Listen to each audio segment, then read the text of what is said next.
In the magnificent, sprawling city of Cairo, the eternal heart of Egypt, there once reigned a sultan whose name was Taj el-Muluk, Crown of Kings. His dominion was vast and secure, stretching from the deserts of the east to the western shores of the great river.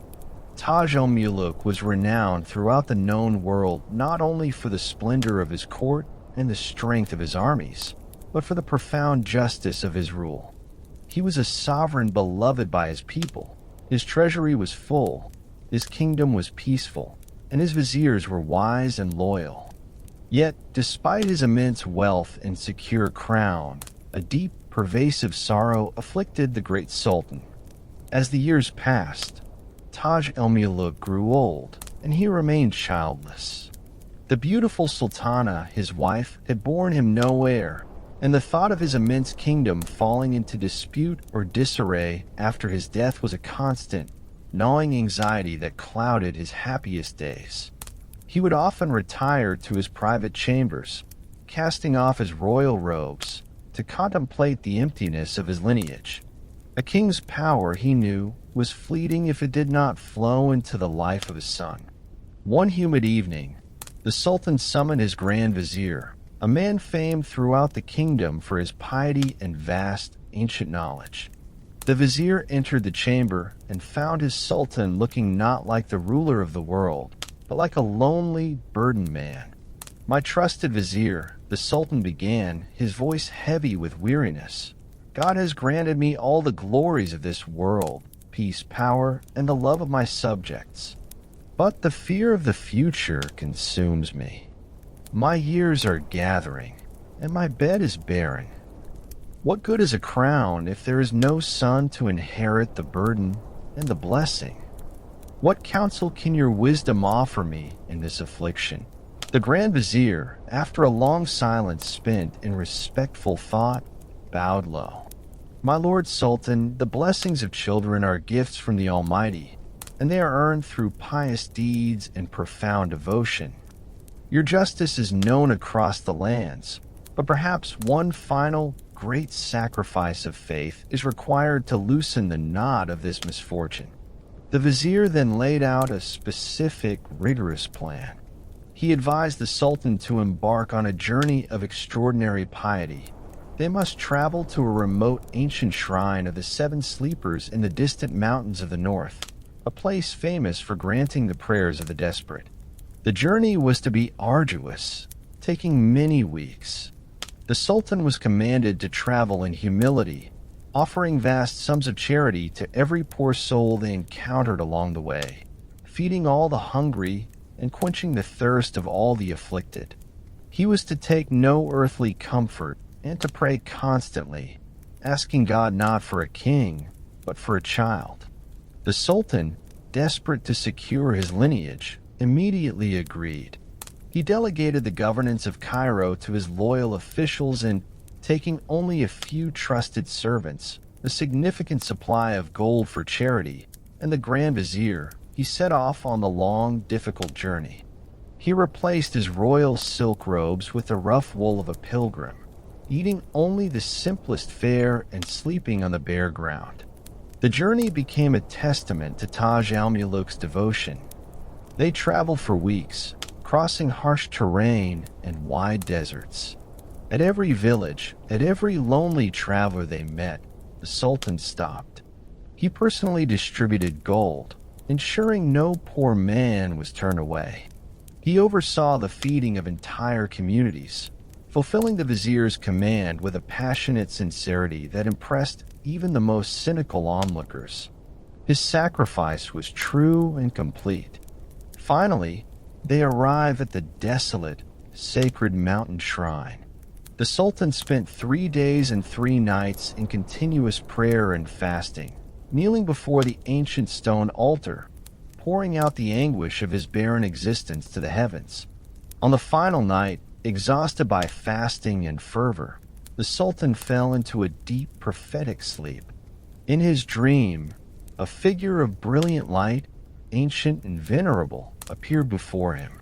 The figure spoke in a voice that resonated with the sound of many waters. "O Taj al-Muluk, son of kings, The Almighty has observed the purity of your devotion, the sincerity of your charity, and the depth of your need. Your prayers are answered. When you return to your palace, your queen shall conceive, and she shall bear you 2 sons, not one. They shall be twins, born on the same night. The Sultan, filled with overwhelming gratitude, attempted to speak, but the figure continued, its voice now tinged with warning. You shall name the firstborn Gharib, the strange or wondrous, and the second-born Ajib, the marvelous or amazing. But be warned, King. Their destinies are bound not only to greatness, but also to separation and peril. Their lives shall be marked by trials as unique as their names.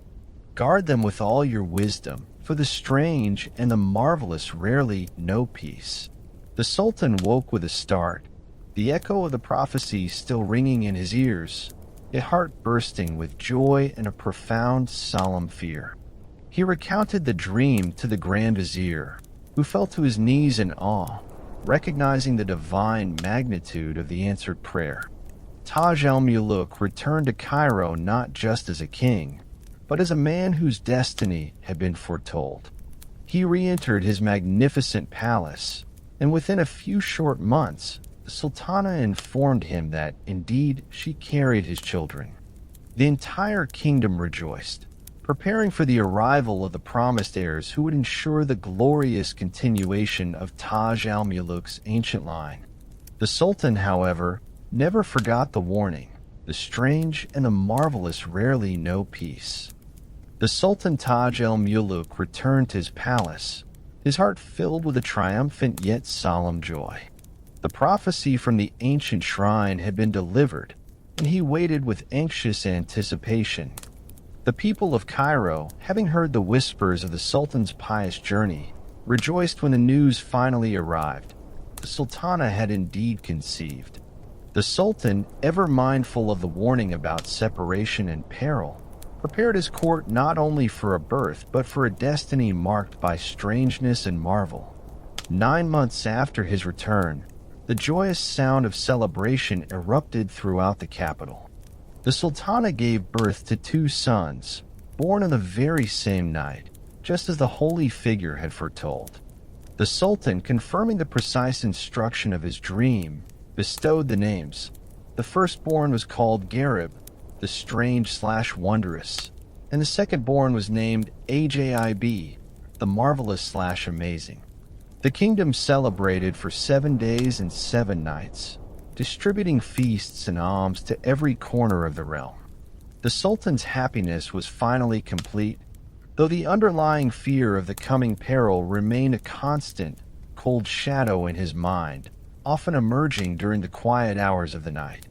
As the years passed, the 2 princes grew into handsome, vigorous youths, and the distinction between their natures became strikingly apparent, perfectly mirroring their names. Their inherent difference was so profound that even their tutors were often baffled by the contrast. Gharib, the elder, was blessed with immense physical strength, a boundless, restless spirit, and an immediate, practical intelligence. He was quick to action, a master of the bow and the sword by the age of 15, possessing a muscular physique and a sharp, decisive mind of a commander.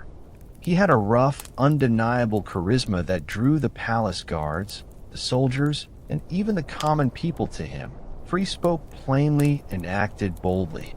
He loved the open desert, the perilous thrill of the hunt, and the practical knowledge of governance and war.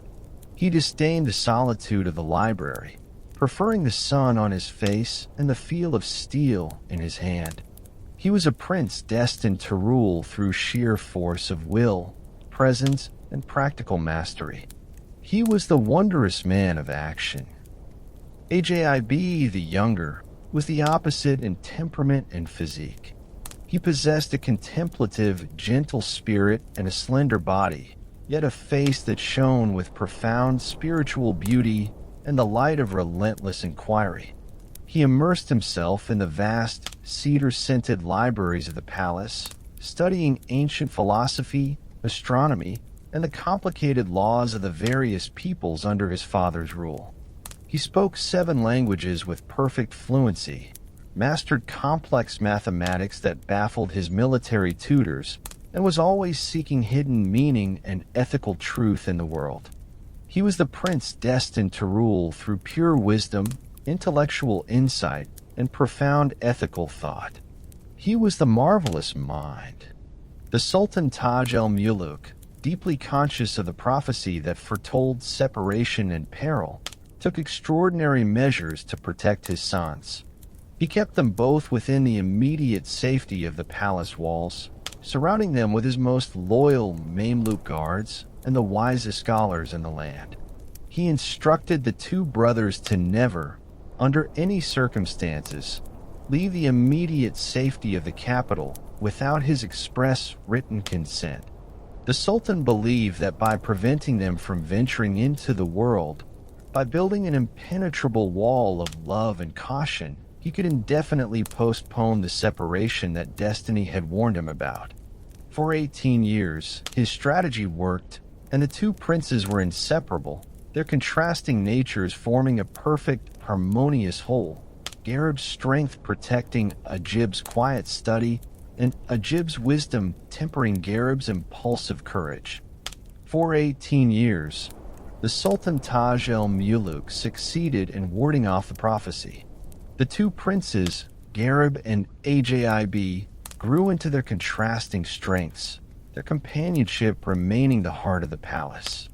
However, destiny, once set in motion by a divine decree, cannot be confined by palace walls or the vigilance of men.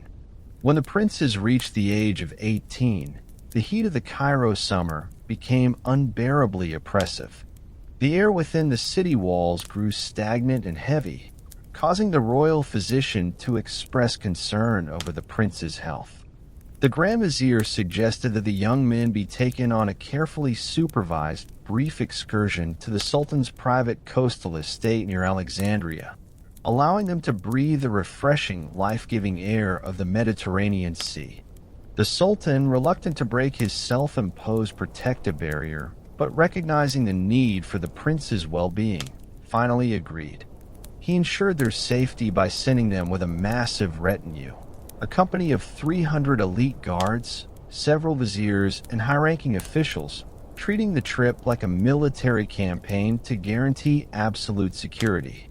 The coastal estate was a haven of peace, a secluded cove where the clear, sapphire waters gently kissed the white sand. The sea air was invigorating, and for several days, the princes enjoyed the temporary freedom. One afternoon, while the elder Gharib was engaged in his vigorous practice, testing his archery skills in the secluded gardens, seeking solitude and respite from the constant political lessons, wandered down to the deserted, private stretch of the beach alone. The sight of the boundless ocean, the deep blue expanse stretching to the horizon, captivated his contemplative soul. Ajib had read endless accounts of the great sea voyages and the kingdoms beyond, but the physical reality of the endless water exerted a profound, irresistible pull toward the unknown, whispering of marvels beyond their protected borders. As he walked along the water's edge, he noticed an unusual sight. A small, exquisitely ornate fishing vessel anchored a short distance from the shore. It was richly decorated, not with the simple paint of local boats, but with silver filigree and polished exotic woods. It resembled the magnificent barges used by the princes of distant, wealthy islands, far different from the rough Egyptian fishing vessels. Intrigued by its artistry and strange appearance, Ajib waded out through the shallows to the vessel and climbed aboard, intending only to examine its unusual construction and artistic carvings up close. He was momentarily distracted by a complex astrological carving on the mast. But the vessel was not merely anchored. It was magically moored, waiting for a specific passenger. The moment Ajib stepped onto the polished, unfamiliar deck, a sharp, cold wind, not a normal breath of the local sea air, but a fierce, supernatural gale, sprang up instantly, striking the water with violent force.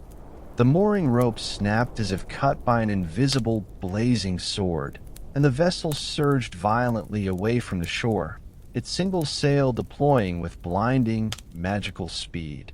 The strange fishing vessel seemed less to sail than to fly across the waves, heading directly out to the open, treacherous heart of the sea. Ajib cried out in alarm, attempting to scramble back to the stern, but his voice was swallowed instantly by the roaring wind and the violent crash of the waves against the hull. He was thrown against the mast.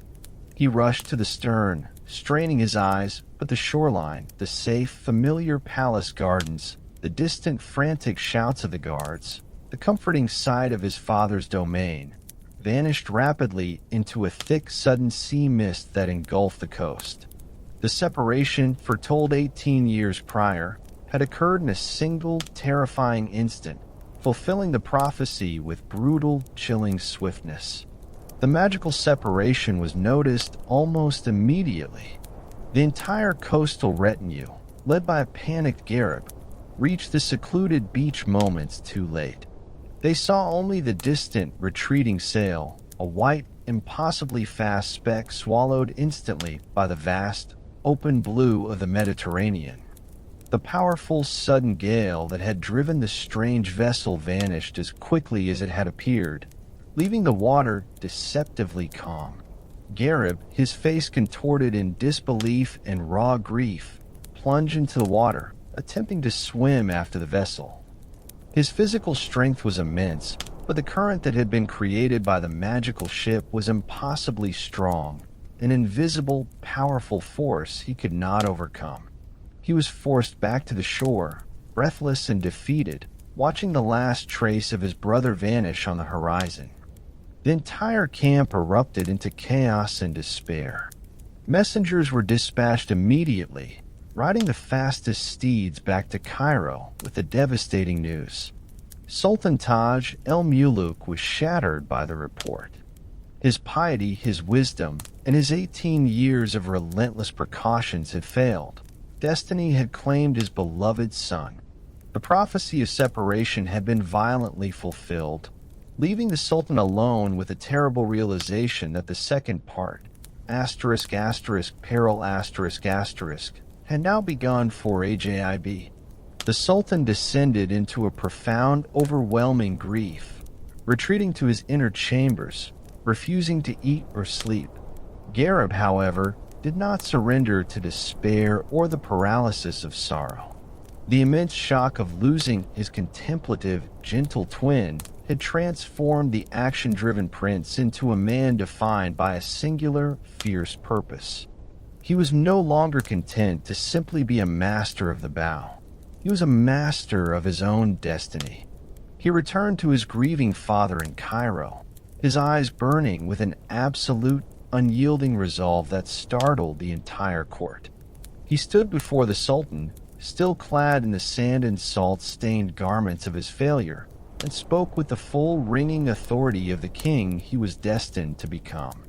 "Father," Gharib declared, his voice strong and clear, cutting through the heavy silence of the mourning palace. "I am Gharib the Wondrous, and I cannot rest while the marvelous is lost. Our fate was written in a dream, and it stated that our lives would be marked by separation and peril. The separation is complete, but I refuse to let the peril take him entirely." He continued, laying out his unwavering vow. "I swear by the name of my ancestors and by the holy name of God that I shall traverse every sea, every mountain, and every kingdom of the earth. I shall not rule your kingdom. I shall not taste true rest, and I shall not return to this palace until I have found Ajib or until I have definitive proof of his fate. My destiny is not to sit on a protected throne, but to chase the treacherous sea and the fate that stole him."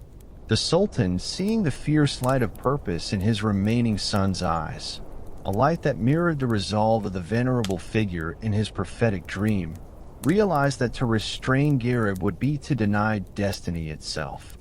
He looked at the young man with profound sorrow and immense pride. Taj el-Muluk granted Gharib his wish instantly, providing him with the full, inexhaustible resources of the court. He commanded the shipyards to prepare the swiftest and strongest ship in the entire fleet, ordering it to be fully crewed with the most experienced sailors and provision for a journey of many years. He gave Gharib a vast, open letter of credit and introduced him to the wisest guides and scholars who could assist in the search. The quest for the lost brother, Ajib, had officially begun, a search for a strange, magically stolen vessel across the limitless, perilous seas of the world. Gharib stood ready to embrace the peril in the name of love and brotherhood. The swift, powerful ship commissioned by Sultan Taj el-Muluk cut through the waves of the Mediterranean, carrying Gharib away from the familiar shores of Egypt. The entire vessel was dedicated to one impossible task: finding a single, magically propelled fishing boat swallowed by the vast, limitless ocean. Gharib, though a prince accustomed to luxury, shared the deck with his crew, his energy ceaseless, his eyes perpetually scanning the horizon for any sign of the impossible vessel that had stolen his twin, Ajib. The initial weeks of the voyage were a grueling test of patience against the sheer magnitude of the sea. Gharib was an expert hunter and warrior, trained in the swift, decisive action of land warfare. The sea, however, was immense, indifferent, and maddeningly silent. He urged the sailors onward day and night, offering immense rewards, pushing the powerful ship to its very limits. The captain of the vessel, a grizzled man named Ishaq, whose skin was tanned leather and whose soul seemed tethered to the endless rhythms of the waves, soon became Gharib's constant advisor and reluctant counterbalance. "My prince," Captain Ishaq cautioned one evening as Gharib obsessively reviewed old maritime charts. "We have traversed thousands of leagues. A lost merchant vessel leaves debris, a broken mast, a trail of flotsam that the sea cannot hide. But the vessel that took your brother was magic. It did not sink. It was carried by forces beyond our sails. We are looking for the trace of a jinn, not the trace of a simple ship. Our endurance is human, but the enemy is not." Gharib, though impatient, possessed the wisdom to listen to experience. "Captain," he replied, his gaze fixed on the endless dark water, "I know our enemy is magic, but even magic must obey a direction. That ship was commanded to move, and that movement must lead somewhere.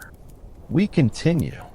If we cannot find a trail on the surface, we will push into the waters where such marvels are common, the coasts of the unknown islands and the forbidden lands." Following this resolve, Gharib ordered the ship to veer away from the safe trade routes, heading toward the rumored treacherous waters of the Western Archipelago, a region known for ancient secrets, strange cultures, and violent, unpredictable weather. It was there, after a month of fruitless sailing, that destiny intervened with the violence foretold in the prophecy. A terrifying storm erupted without warning. It was not a natural gale, but a concentrated vortex of wind and water that descended upon them with the suddenness of a supernatural curse. The waves rose higher than the mainmast, black and frothing, and the sky was split by continuous, deafening cracks of thunder. The crew, despite their skill, struggled merely to keep the ship upright. Gharib, seizing the helm alongside Captain Ishaq, fought the wheel with the immense strength of a berserker, driving the vessel through the crushing force of the storm. For 2 relentless days and nights, they were tossed and battered. The ship, the pride of the Sultan's fleet, held together, but they were hopelessly thrown thousands of leagues off their charted course. When the storm finally broke, revealing a sickly, pale dawn, the sea was littered with debris, yet none of it belonged to their ship. As the crew began assessing the damage, a sailor cried out, pointing toward a large, unusual piece of wreckage floating nearby. It was a section of a mast, beautifully carved from an exotic dark wood unknown to the ship's carpenters. It was completely unlike any timber used in the Sultan's navy or the local trade fleet. Intensely focused, Gharib ordered the crew to bring the piece aboard. As he examined the wood, Gharib felt a surge of certainty. Inscribed into the dark timber was a small, delicate astrological symbol, the very same symbol Ajib had been studying on the books of the royal library before their departure. More chillingly, the surface of the wood was polished and marked with a silver filigree he remembered Ajib describing in the brief moments before the vessel vanished. "This is it," Gharib whispered, his voice vibrating with suppressed excitement. "This is a splinter of the ship that took my brother. It did not sink. It shattered this piece near here, proving it passed through these very waters." Captain Ishak pointed to the faint, unusual greenish phosphorescence in the water surrounding them. "Prince, that wreckage was not carried by the storm. It was left here recently. We have been driven to the edge of the land of perpetual mists, where the charts are useless and magic is the only true guide. We are dangerously far from all civilization." Gharib felt an overwhelming certainty about his next move. The magical debris pointed toward the landmass now faintly visible through the mist, a cluster of jagged, unfamiliar peaks. He knew the large warship was now a liability in such treacherous, shallow, and unknown waters. He made his decision instantly, his innate skill for command asserting itself. "Captain Ishak," Gharib commanded, handing over a heavy purse of gold and the royal seal. "You and the ship are not to risk destruction here. I need this vessel preserved. You will anchor the ship in a safe, hidden cove near those larger islands and wait. Do not risk the men or the ship. If I do not return within 1 full year, you are to use the royal seal to secure the continued payment of the crew, and you must return to Cairo, informing my father that his son followed the only clue he could find." The captain protested vehemently against leaving his prince, but Gharib was unyielding. He took only a small, swift longboat, 2 loyal, silent Mamluk guards, and enough provisions for 2 weeks. He held the fragment of the magic wood in his hand, his compass, his destiny, and his soul linked to his brother. Leaving the great ship and the safety of his loyal crew behind, Gharib, the wondrous, plunged into the coastal mists aboard the small longboat, rowing toward the unknown shore and the next stage of the inevitable peril. The small longboat, carrying Gharib and his 2 intensely loyal Mamluk guards, cut silently through the cold, perpetual mist that clung to the coastline. The land they approached was utterly alien, not the sharp, familiar rocks of the Mediterranean, but a landscape dominated by basalt formations that shimmered with an unsettling, oily blackness. The vegetation was strange, consisting of massive, gnarled trees with pale, silver leaves that never seemed to move, contributing to the unnatural silence that pervaded the air. The only sound was the rhythmic dip of their oars and the nervous whispers of the 2 guards, Khalil and Zahir, who recognized the immediate peril of this strange domain. Gharib, however, was galvanized by the environment. The pervasive strangeness felt like a confirmation, a sign that he was finally moving within the sphere of the magic that had stolen Ajib. The fragment of the magical ship's wreckage, which he now used as a kind of mystical compass, seemed to grow faintly warm in his pouch, pulling him inland. They hauled the boat ashore and immediately began their trek, moving with the practiced stealth of seasoned warriors. The interior of the land was difficult. The ground was spongy and wet, and the strange pale flora seemed to absorb all sound. After 3 days of grueling travel, subsisting on dried figs and their dwindling water supply, they found their first definite sign of intelligence, not of simple villagers, but of complex, ancient design.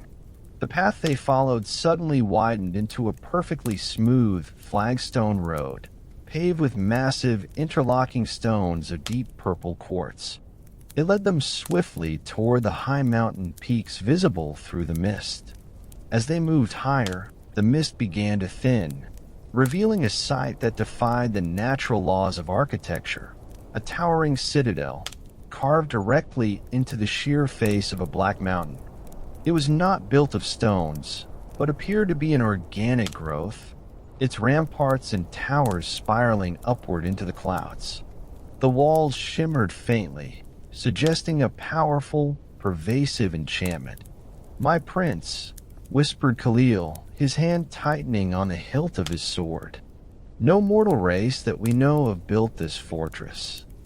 It is the work of jinn, or beings even older than the earth." Gharib studied the citadel with the keen, sharp focus of a general. The structure was immense, yet entirely silent, guarded by sentinels who stood perfectly still on the ramparts, sentinels who appeared to be made of polished obsidian, wearing armor that caught the pale light in sharp angles. They were statues, or perhaps creatures rendered immobile by powerful magic. "This is the heart of the enigma," Gharib determined. The ship did not merely pass through. It brought Ajib here. This place radiates the power that stole him. We cannot attack it, and we cannot wait for it to reveal its secrets. We must learn what lies within. He made a dangerous, necessary decision. He commanded Khalil and Zahir to establish a concealed camp far back in the Black Forest, instructing them to wait for precisely 3 nights. "You are my link to the ship and my father," Gharib told them. "If I do not return by the dawn of the 4th day, you must assume I have perished, and you must take the longboat back to Captain Ishak," commanding him to return to Cairo with the final terrible news. Despite their fervent protests, the guards obeyed the will of their resolute prince. Gharib then stripped down to light dark clothing, taking only his finest silent dagger, the enchanted wreckage fragment, and a small leather pouch of dried rations. As the moon rose, a sickly, distorted orb in the unfamiliar sky, he began his solitary infiltration of the magical fortress. Gharib scaled the immense, unmortared walls using the tiny fissures and natural projections in the obsidian rock. His physical prowess, refined by years of martial training, allowed him to move with impossible grace and speed. He bypassed the obsidian sentinels, who remained silent and unmoving, confirming they were either enchanted stone or magically bound automatons. He slipped through a narrow, arched window and dropped silently into a vast, echoing corridor.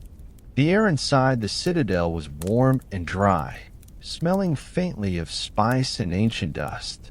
He moved through a labyrinth of dark halls, his footsteps absorbed by the thick, strange carpets that lined the floors. After hours of intense searching, he found a chamber that bore a clear, tangible link to his brother. The room was grand, decorated with astronomical charts and shelves lined with arcane texts written in languages Gharib did not recognize. A perfect study for the scholarly Ajib. On a small, intricately carved table, Gharib found a familiar object, a small gold signet ring that belonged to his brother, a gift from their mother on their 16th birthday. But the room was empty. Ajib was not there. Gharib felt a crushing mix of relief and renewed despair. His brother was alive, or at least had been here, but he was gone. Then Gharib noticed a small, beautifully bound diary resting beneath the astrological charts. He seized the diary and quickly opened it. The handwriting was Ajib's. The final entry, written in a shaky hand, confirmed his worst fears and provided a tantalizing clue. "I'm held here by the king of the sea dwellers, who commands the jinn of the mists." The entry read, "He deems my knowledge valuable. He demands that I decipher the ancient seals of this place. I have refused, but my time grows short. I know now that I am being moved to the city of the ebony throne beyond the eastern sea. a place of great darkness. If anyone finds this, tell Gharib, the peril is great, but the destination is fixed. Gharib quietly closed the diary, the cold dread replaced by a white-hot determination. He had the clue, the direction, and the certainty of his brother's survival. The initial quest was complete. The next, far more perilous journey was about to begin. He knew he had to escape this silent, dreadful fortress and return to Captain Ishak immediately. The city of the Ebony Throne awaited. Gharib retreated from the menacing, silent citadel with the same calculated swiftness with which he had infiltrated it. The information he carried, the signet ring, the diary, and the chilling final clue, was heavier than any treasure. The certainty that Ajib was alive, yet destined for the city of the Ebony Throne beyond the Eastern Sea, galvanized every fiber of his being. The immediate danger of the fortress, ruled by the mysterious king of the sea dwellers, was now secondary to the urgency of setting sail again. He rendezvoused with his two loyal guards, Khalil and Zahir, at the hidden camp in the oppressive Black Forest. They greeted him with overwhelming relief, having spent 3 days in a state of tense, fearful vigilance. Gharib quickly summarized his findings, stressing that the peril was extreme, but the direction was clear. Their small party of 3 immediately returned to the longboat, rowing back through the cold, viscous mist toward the sea. The reunion with the great ship and Captain Ishak was met with mixed emotions. The grizzled captain, though relieved to see his prince alive, was deeply troubled by the destination. He carefully examined the diary and the strange fragment of wreckage. Prince Gharib, Ishak warned, his voice low and serious as he pointed to the eastern charts. The city of the Ebony Throne is not a port listed in any human log. It is a legend whispered by sailors on the fringes of the world.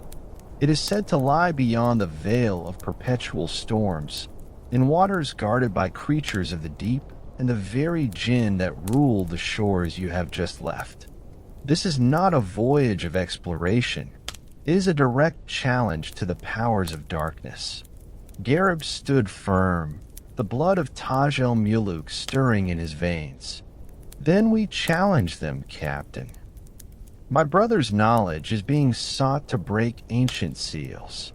If we delay, he is lost forever. We were sent on this quest by destiny, and we shall not turn back for the fear of a legend. Double the watch, triple the rations, and set the course east. We sail toward the veiled storms. The mighty ship, now refurbished from the ravages of the previous gale, turned its prow toward the rising sun. The voyage became a long, grueling test of human endurance against the vastness of the ocean. Days bled into weeks, and weeks stretched into months. They avoided known trade routes, following Gharib's intuition and the subtle guidance he felt from the magical wreckage fragment, a guidance that often led them into strange, deserted currents and unnaturally still waters. Gharib used this time to immerse himself fully in the knowledge required for his journey. He spent hours with the ship's scholars, studying the geographical texts, ancient histories, and esoteric lore brought from the palace library.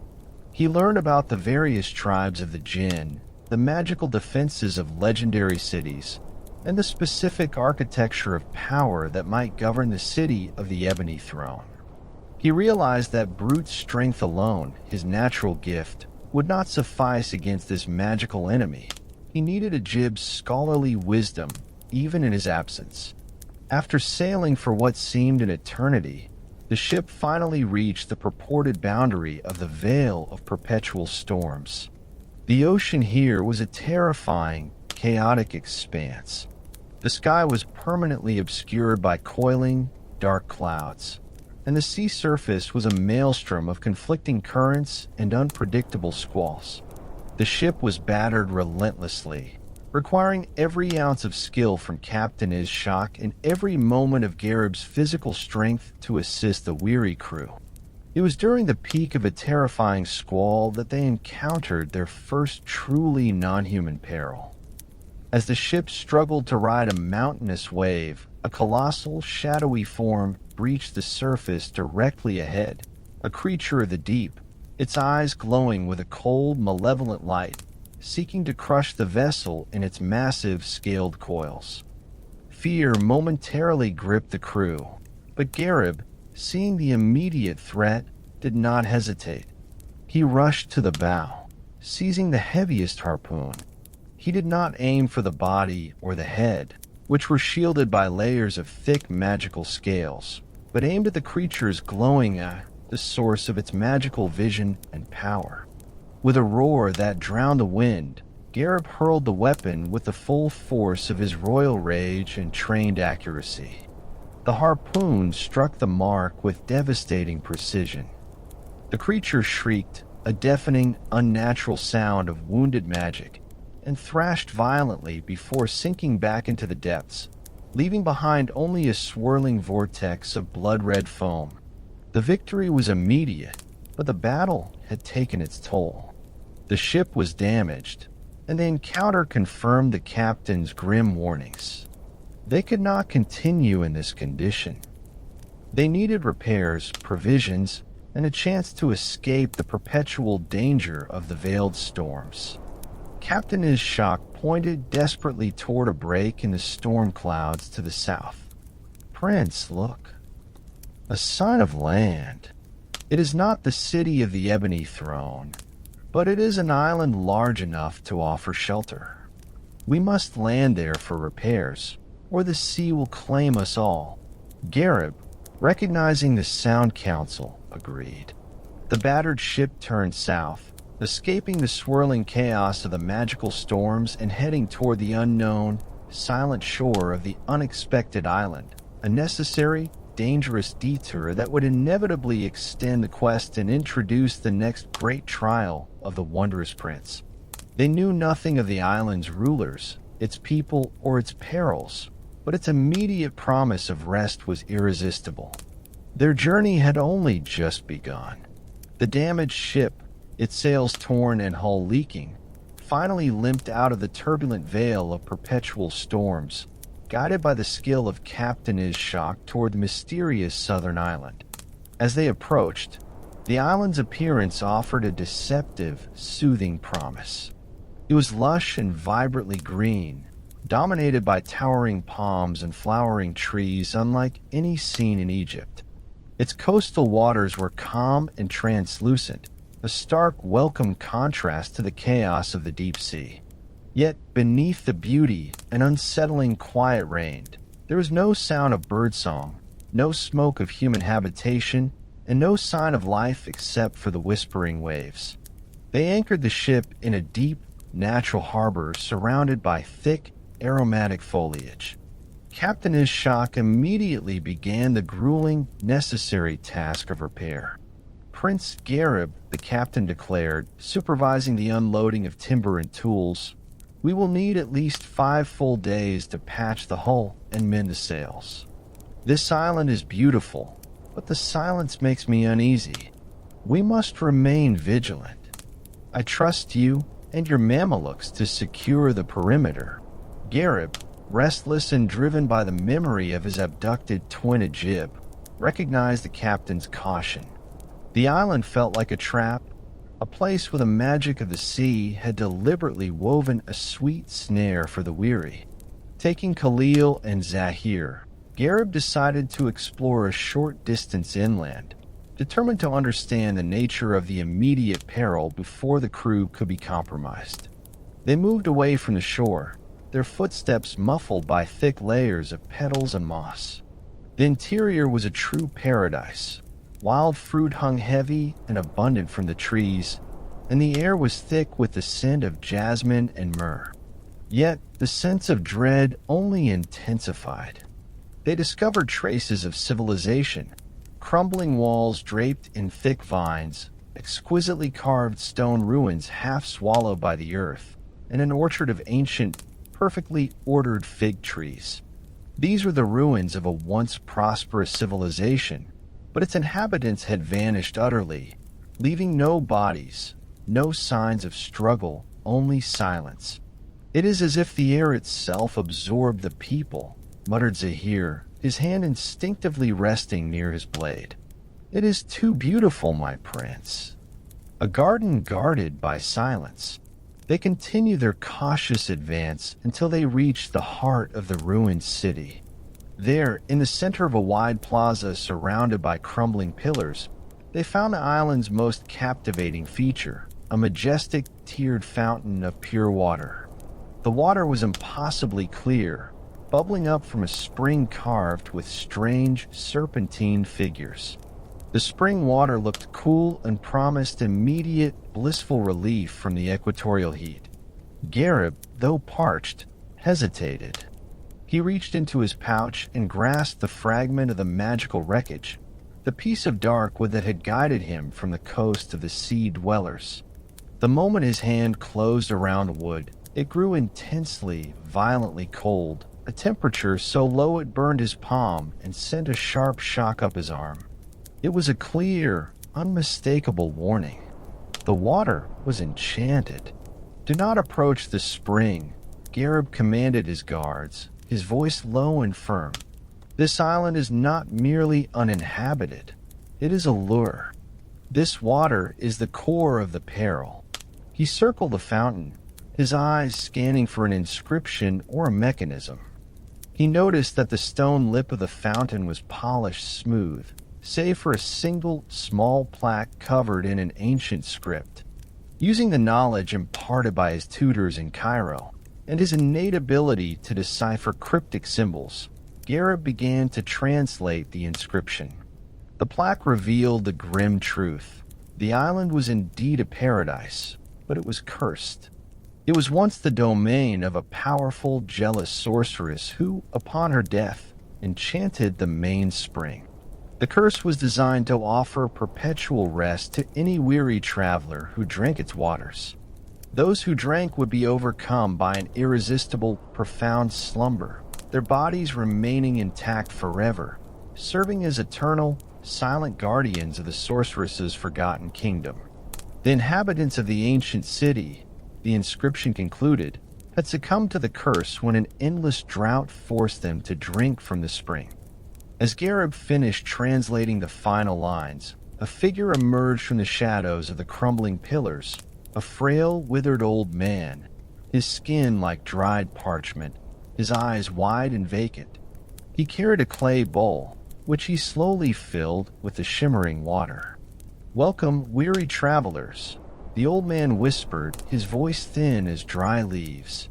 "You have escaped the sea's fury, but the island offers better rest. Drink, drink and forget the peril. Forget the sea. Forget the reason you came." He approached Gharib, holding out the bowl. "Forget the name Ajib and the throne of your father, Taj el-Muluk." Gharib knew this was the spiritual embodiment of the curse, a manifestation of the island enchantment. The scent of the water was intoxicating, promising total, sweet oblivion. It was the antithesis of his own fierce resolve. He met the vacant gaze of the old man, who was clearly one of the cursed inhabitants, still wandering in his perpetual sleep. Gharib, strengthened by his sacred vow, drew his sword, not to kill the pathetic figure, but to sever the enchantment hold. With a swift, powerful motion, he brought the blade down, shattering the clay bowl and spilling the enchanted water onto the stone pavement. "We do not forget our purpose," Gharib thundered, the sound shattering the unnatural silence. "We do not seek rest. We seek justice. We leave your beautiful prison, and we break your spell's hold on the minds of my men."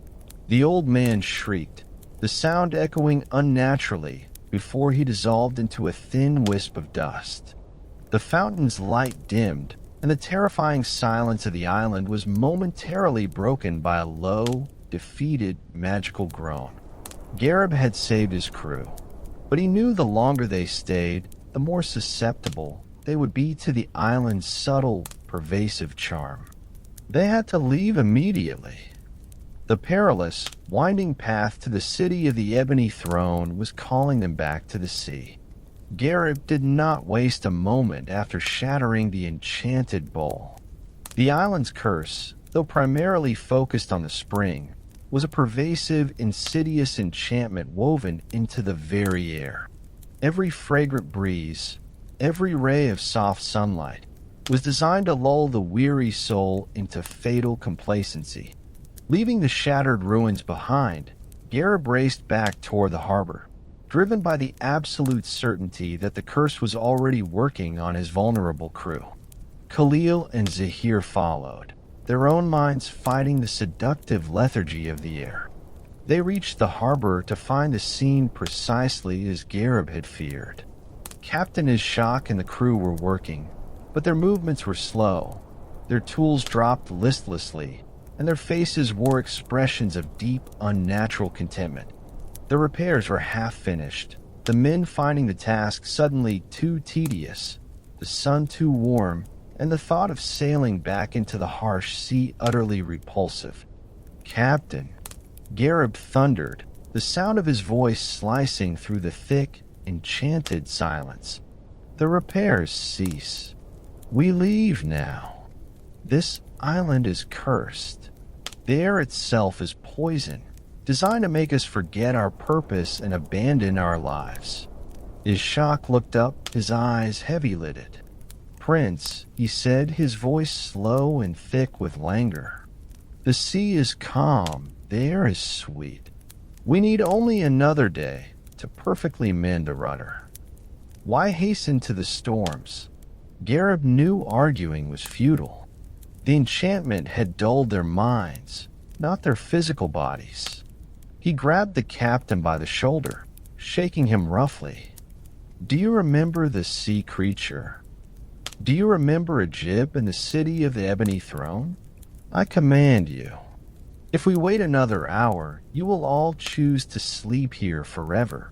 He used his fierce command and royal authority, driving the men like a whip.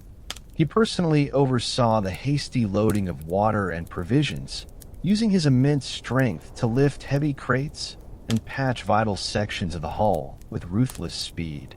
The men, though resentful, obeyed the sheer force of his will. They cut corners, they ignored the subtle weakness in the rigging, and within 2 agonizing hours, the ship was ready to sail, imperfectly repaired but mobile. The departure was fraught with tension. As they pulled away from the coast, the sea suddenly grew thick and viscous, and the air filled with the phantom scent of jasmine, urging the crew to turn back. The coastal waters, moments ago calm, began to ripple with strange, dark patterns, illusions designed to confuse the sailors and draw the ship back to the spell's perimeter. Gharib stood at the bow, clutching the fragment of the magical wreckage. It was now burning hot in his hand, pointing fiercely away from the island. Following its pure magical guidance rather than the compass, Gharib steered them through the confusing, shifting currents until they burst out of the island enchantment and back into the normal, vast expanse of the open sea. The perilous detour was complete. After sailing for 3 days and 3 nights in a deliberate easterly course, repairing the ship properly as they went, a constant vigilance began to pay off. At the moment of dawn, they spotted a solitary, battered vessel floating helplessly in the vast waters. It was a crude, patched-up raft, and standing upon it was a single figure, an extremely old mariner, his face a map of sun-scorched wrinkles, his beard white as foam, and his eyes possessing a deep, unsettling wisdom that spoke of centuries spent battling the ocean. Gharib ordered the ship to slow, and took the small longboat to reach the man, sensing instantly that this was no ordinary castaway. The old mariner greeted Gharib not with cries of relief, but with a knowing, mournful gaze. "You seek the city of the Ebony Throne, young prince," the mariner stated, his voice a dry rasp that carried the sound of wind over stone. "I see the hunger in your eyes and the path of the prophecy upon your brow. I know the destination of the lost, For I was once a king who dared challenge the king of the sea dwellers." The mariner revealed himself to be Nabi, the exiled sovereign of a distant coastal kingdom destroyed by the sea dwellers centuries ago. He had wandered the seas ever since, surviving only by his ancient knowledge. He confirmed that the path to the city of the Ebony Throne was guarded by a final, inescapable peril that few ships, mortal or magical, could survive: the Strait of the Shadow Kraken. "It is a narrow passage between two magnetic mountains," Nabi explained, his eyes fixed on the distant eastern horizon. "The currents are pulled by an invisible force, and at the deepest point of the strait resides the Shadow Kraken, a beast of unimaginable size, commanded by the sea dwellers to consume all who approach their capital." Nabi then presented Gharib with a small, unassuming gift, a perfectly smooth black stone of the deep. "This stone," Nabi instructed, "is not for fighting. It is for guidance. When you enter the strait, throw this stone into the water. It will glow blue and guide your ship down a single narrow channel where the Shadow Kraken cannot reach you, and where the magnetic currents are neutralized. Use it wisely, for it is the only safe path to the Ajib's prison." With the warning delivered and the magical tool provided, Nabi refused further assistance, saying his fate was tied to the sea. He blessed Gharib's quest, and with a salute of profound respect, the old mariner pushed his crude vessel back into the current, vanishing almost instantly as if he were a figure of fate summoned only for this moment. Gharib returned to his ship, the stone of the deep in his hand and the terrifying name of the Shadow Kraken echoing in his mind, knowing that the confrontation with the ultimate sea peril was imminent.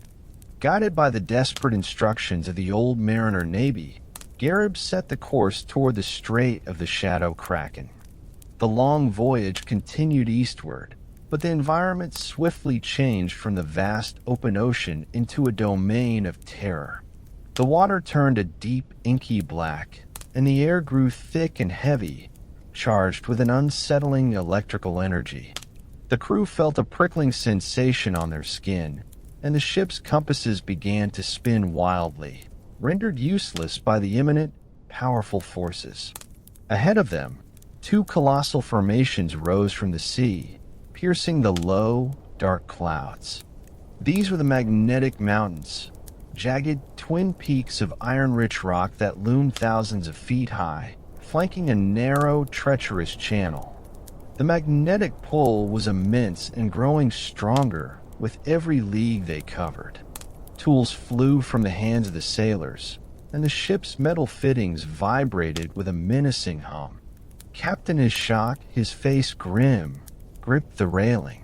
"Prince Gharib, this is madness. The mountains will crush the hull between them, or the magnetism will tear the fittings apart and send us to the bottom. No ship can navigate this." Gharib, however, felt a strange, chilling certainty. The words of the holy figure who had blessed his father, Sultan Taj el-Muluk, echoed in his mind. His brother Ajib was destined for peril, and only by embracing the strange could Gharib find him. He retrieved the stone of the deep, a dull, smooth piece of black rock that offered the only potential path to the city of the Ebony Throne. "We proceed, Captain," Gharib commanded, taking the helm. "The Kraken is the guardian of the city where my brother is imprisoned, and its domain is here. Trust the wisdom of the exiled king, for our human skills are indeed useless now." Gharib brought the ship to the very edge of the strait, where the magnetic pull was almost overpowering. He commanded the crew to lash down everything metallic, and then, standing exposed on the bow, he raised the black stone high. The moment he released it, throwing it directly into the churning black water, a miracle occurred. The stone of the deep plunged beneath the surface and instantly erupted with a brilliant, calm, sapphire blue light. This light did not illuminate the entire strait, but carved a single, narrow channel directly through the center of the passage. Within this glowing blue corridor, the violent magnetic pull instantly ceased. The ship's metallic parts stopped vibrating, and the compasses temporarily stabilized. The stone had neutralized the lethal currents, creating a safe, temporary path.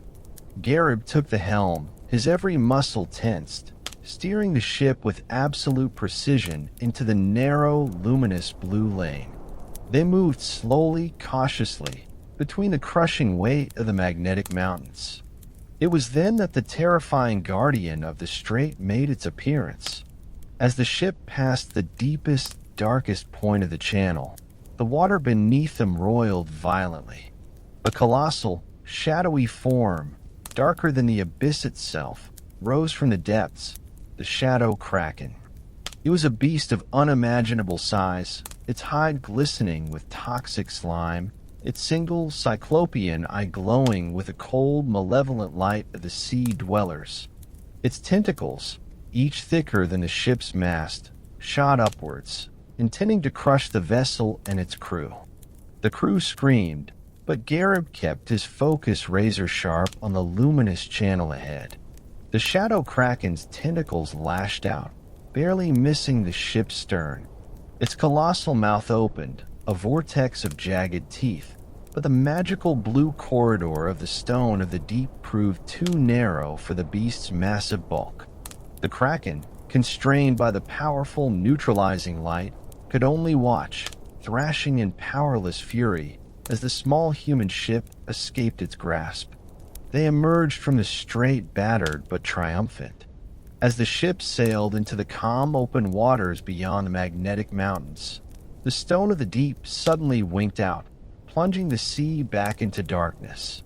The terror was over. Gharib looked eastward and saw the faint, low-lying silhouette of their destination on the horizon, the formidable, terrifying stronghold of the City of the Ebony Throne.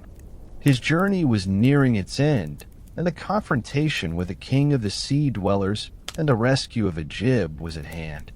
Having escaped the terrifying embrace of the Shadow Kraken, the ship sailed into the quiet, desolate waters surrounding the stronghold of the sea dwellers.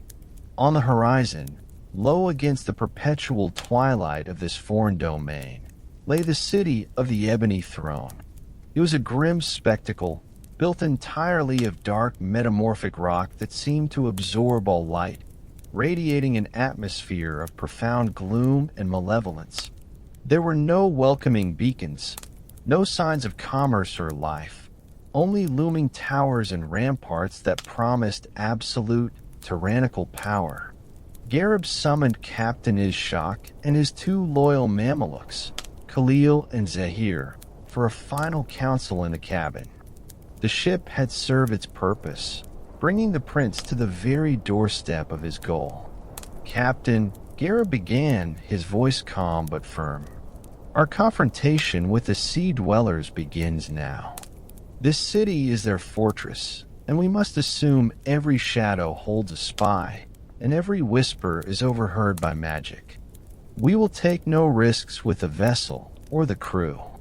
You will sail the ship 20 leagues south of this position, find a secure, inconspicuous cove, and anchor there. You are to wait for precisely 1 month. If I do not return, you must assume the worst and sail back to my father, Sultan Taj el-Muluk, and inform him that I died searching for Ajib. Ishak protested fiercely against leaving his young prince, but Gharib was absolute in his command, using his royal authority to ensure the crew's safety. He knew that for this mission, the skills of a warrior and a spy were needed, not the strength of a fleet. Gharib then outlined his infiltration plan. He would proceed alone. This is a fortress of magic and cunning, he explained. Brute force will fail instantly. Only stealth, speed, and the element of surprise stand a chance. Khalil and Zahir, you will travel with me to the shore, establish a safe, hidden observation point near the city's perimeter, and guard my equipment. You will be my escape route and my link to the ship. That night, Gharib, Khalil, and Zahir used the longboat to approach the grim coastline. The shore was made of dark, volcanic sand, and the air was cold and heavy. They established their hidden base in the ruins of an old structure a mile from the city walls. Gharib, clad entirely in dark cloth, secured his weapons, a hidden knife, his trusted blade, and the invaluable magical fragment from the wreck, now his only true compass. He began his final approach across the desolate, windswept plain toward the city walls. The first obstacle was the city's exterior defense. The wall was constructed from flawlessly smooth, polished black stone, impossibly high, with no visible seams or weak points. Sentries guarded the gates, but they were not men. They were towering, armored automatons carved from obsidian, resembling the ones he had seen on the coastal island, moving with a silent, synchronized rhythm that was deeply unnerving. Gharib relied on his exceptional training in stealth. He moved through the shadows of the scattered, strange rock formations, waiting for the precise moment when the automaton's patrol cycles brought their backs to him. He realized that the stone sentinels relied on sight and a specific magical boundary, not scent or sound. After hours of meticulous observation, Gharib discovered a vulnerability in the city's ancient infrastructure. A narrow, corroded pipe opening low near the seawall, apparently part of an ancient drainage system long neglected. It was too small for an ordinary man, but Gharib, lean and agile, saw his chance. Using his dagger, he pried open the corroded metal grating just enough to squeeze through. With a deep breath, he slipped into the dark, foul-smelling tunnel, pulling the heavy grate shut behind him. He was now alone, trapped beneath the tyrannical walls of the city of the Ebony Throne, the heart of the sea dweller's power, and only steps away from the location of his scholarly, marvelous brother, Ajib. The true peril of the quest had begun. Gharib emerged from the foul-smelling drainage tunnel, slipping silently into the interior of the city of the Ebony Throne. The atmosphere was suffocating. The entire city was built from the same dark, oppressive rock, and the narrow streets were arranged in a confusing, concentric pattern that was designed to disorient any intruder. There were no sounds of life, no laughter, no animal noises, no commerce, only the faint, rhythmic pulse of unseen magical power that seemed to emanate from the ground itself. The inhabitants Gharib saw were as disturbing as the architecture. Some were tall, gaunt figures, clearly human but enslaved, moving with the bowed heads and vacant eyes of those whose will has been stolen by magic. Others were shorter, broader creatures, the true sea dwellers, their skin mottled and oily, their movements silent and swift, communicating in sharp clicks that Gharib could not decipher. Every inhabitant seemed a potential spy for the king. Gharib moved like a shadow, clinging to the deep recesses of the doorways, using the training he had received since childhood at the court of Sultan Taj el-Muluk. His immediate objective was the central fortress, the most likely location for the prison holding his brother Ajib. But the city was a labyrinth, and without a guide, he risked stumbling into a high-security perimeter. As he crept through a deserted marketplace, dominated by strange, black statues instead of stalls, he saw a solitary figure that arrested his attention. It was an old human woman, frail and trembling, carrying a basket of black fibrous sea vegetables. Her clothing was simple and ragged, and the look of deep, profound fear in her eyes confirmed her status as a slave, utterly terrified but perhaps retaining a spark of humanity. Gharib knew this was his only chance for immediate guidance. He chose a dark alleyway, waited for the rhythmic clicking steps of a passing sea dweller patrol to fade, and then slipped out, pulling the old woman into the shadows with the gentle, swift expertise of a master hunter. The woman choked on a gasp of terror. Silence. Gharib whispered urgently in flawless Arabic, identifying himself quickly. I am a friend, not an enemy. I am here on a mission of rescue. I seek the one called Ajib. The name acted like a shock. Her eyes widened further, but the raw terror was replaced by a flicker of hope. The scholarly prince, she whispered, her voice barely audible. The one with the golden mind.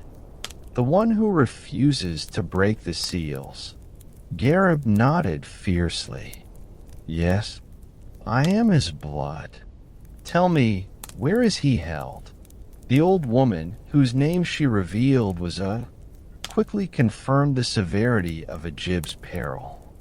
He is held in the Tower of the Stargazers, she whispered, pointing a trembling, thin finger toward the center of the city, where a massive, needle-like tower of black crystal pierced the gloomy sky. It is the king's highest prison, guarded not by stone, but by the most powerful enchantment. The king of the sea dwellers is using his knowledge of ancient seals to force him to open a hidden vault beneath the palace, a source of power he cannot access himself. Maya then imparted the vital, life-saving information Gharib needed for the infiltration.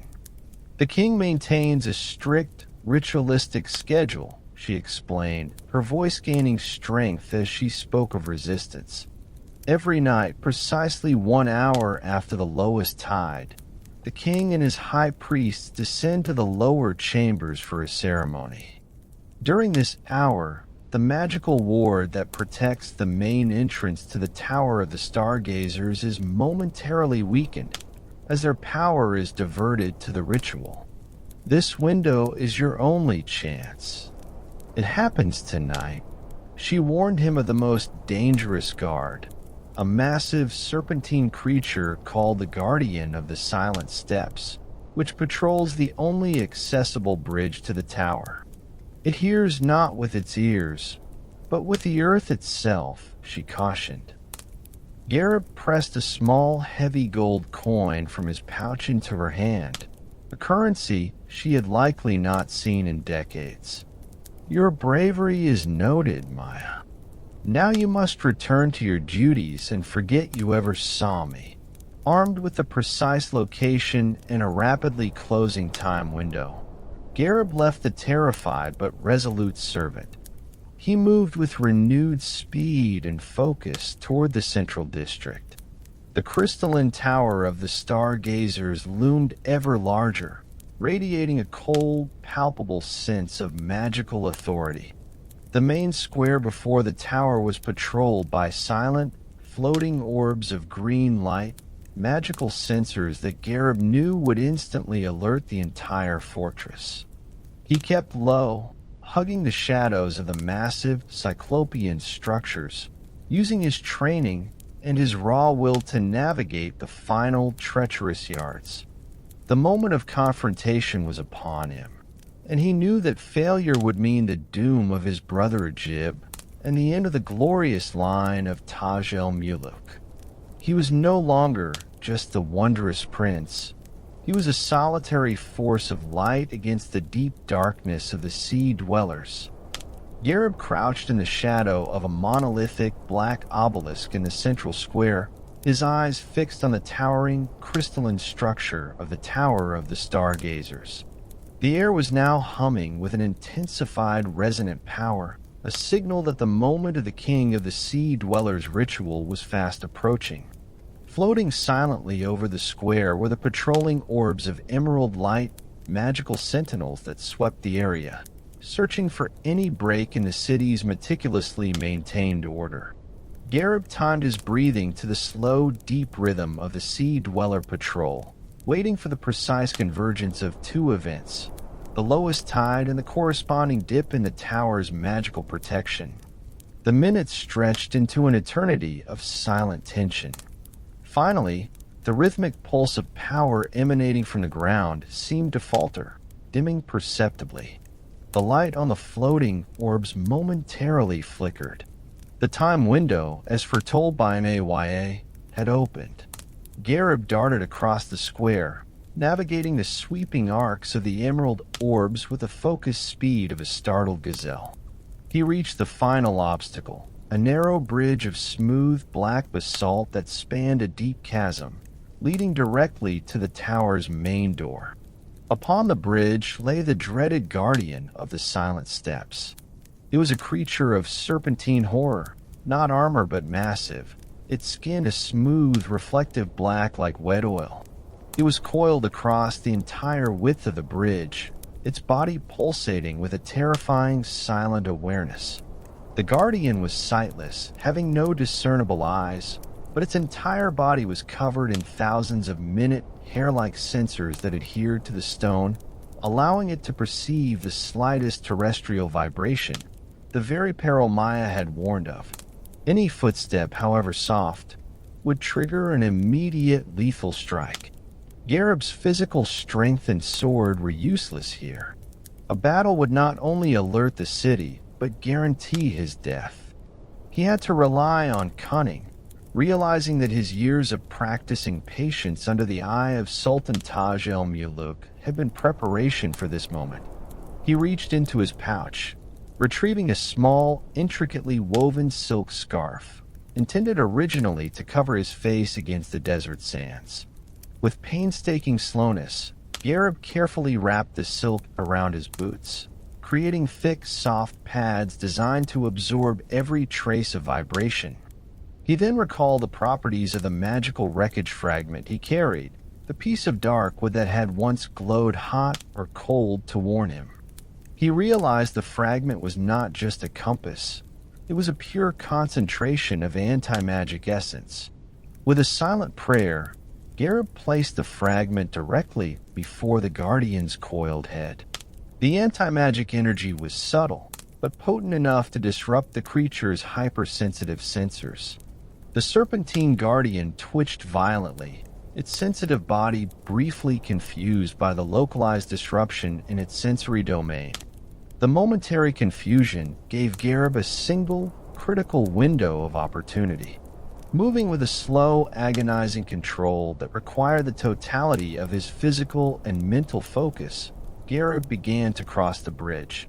He placed his weight down with an almost supernatural deliberation, his silk-wrapped feet distributing his mass so evenly that the pressure on the basalt bridge was virtually non-existent.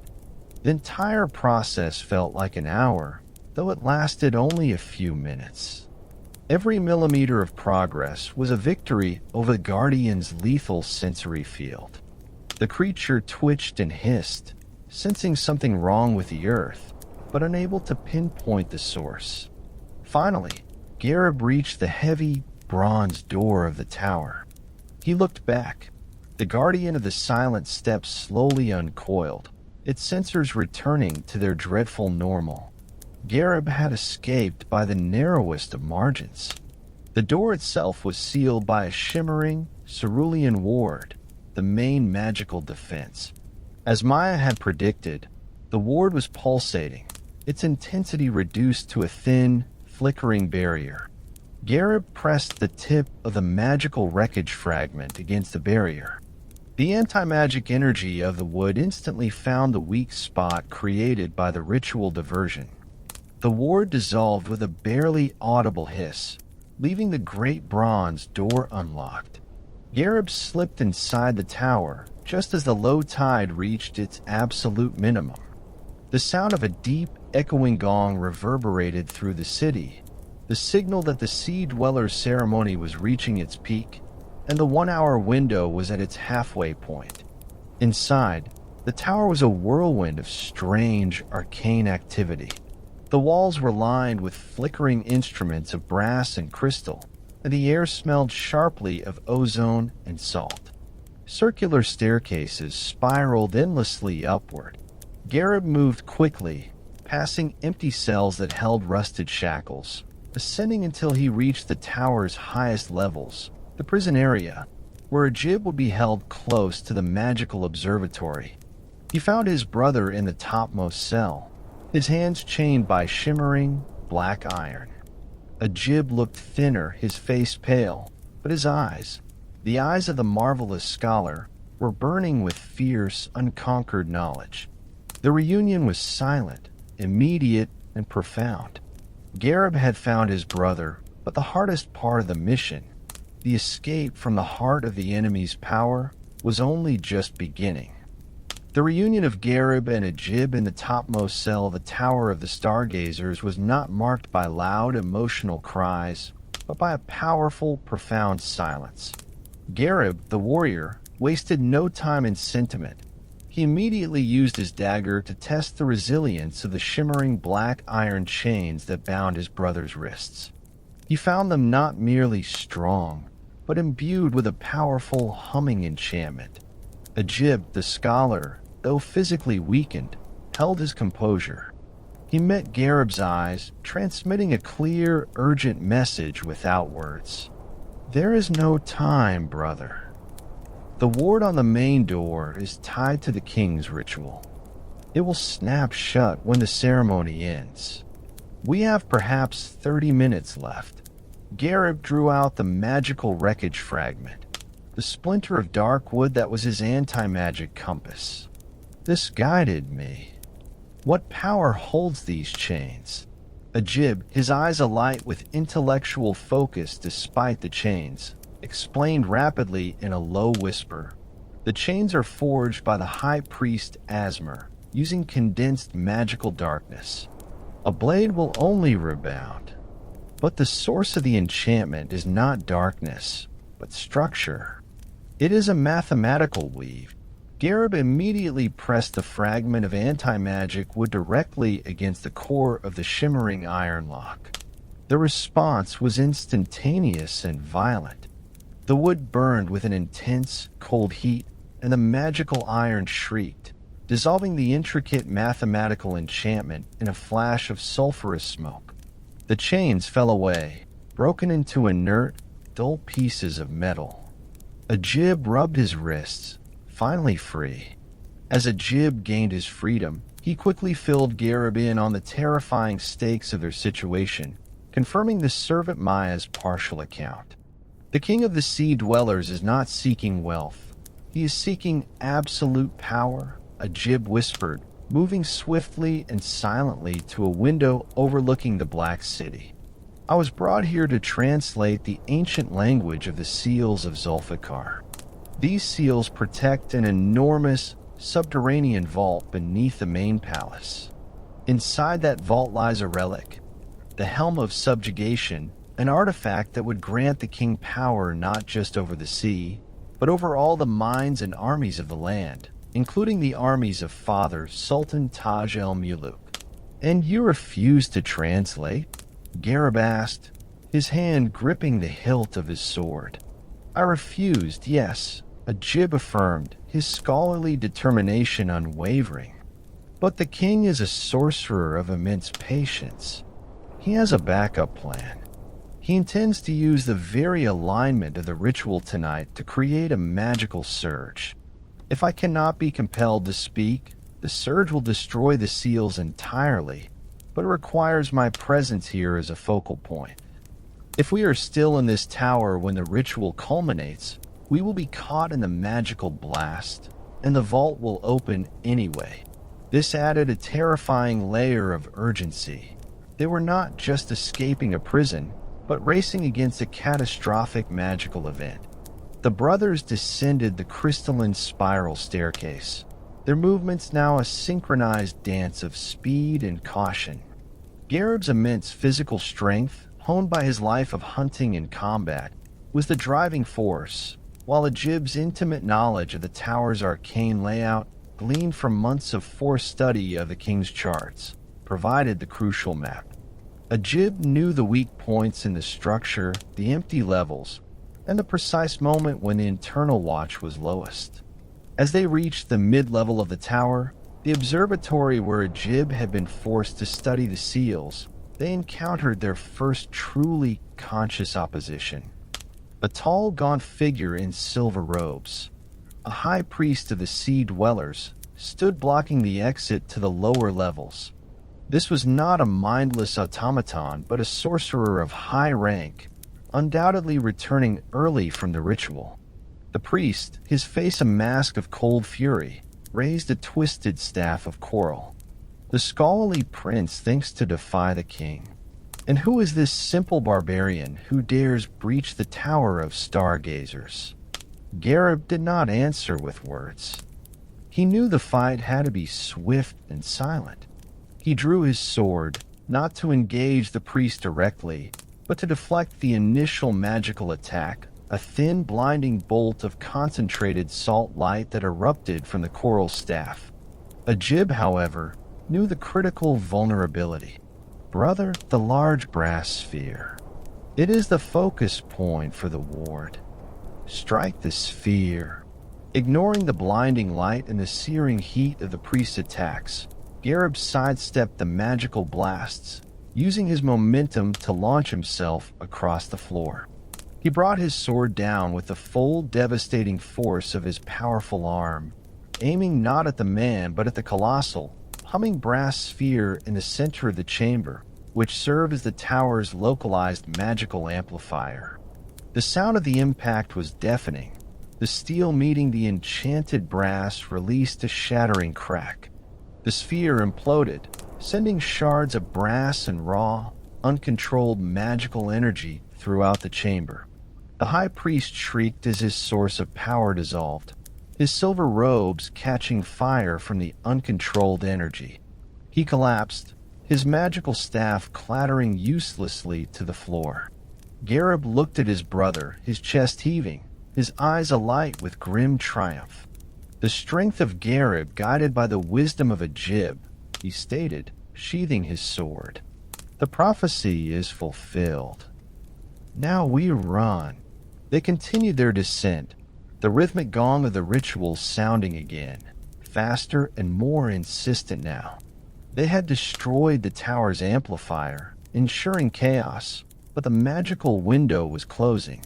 They reached the main bronze door, just as the deep sound of the final, rising chant of the sea dwellers echoed from the main palace. The cerulean ward, moments ago dissolved by the magical fragment, was already beginning to shimmer, attempting to reform its impenetrable barrier. They had mere seconds to spare. The escape from the city was the next terrifying challenge. The brothers reached the bronze door of the Tower of the Stargazers, just as the cerulean magical ward began to reform its structure, the individual threads of energy knitting together with visible speed. The resonant gong from the main palace echoed once more, the signal that the ritual of the king of the sea dwellers was culminating, and the magical window was closing. Gharib, propelled by raw instinct and the fear of losing Ajib again, threw himself forward. Ajib followed, agile but less muscular.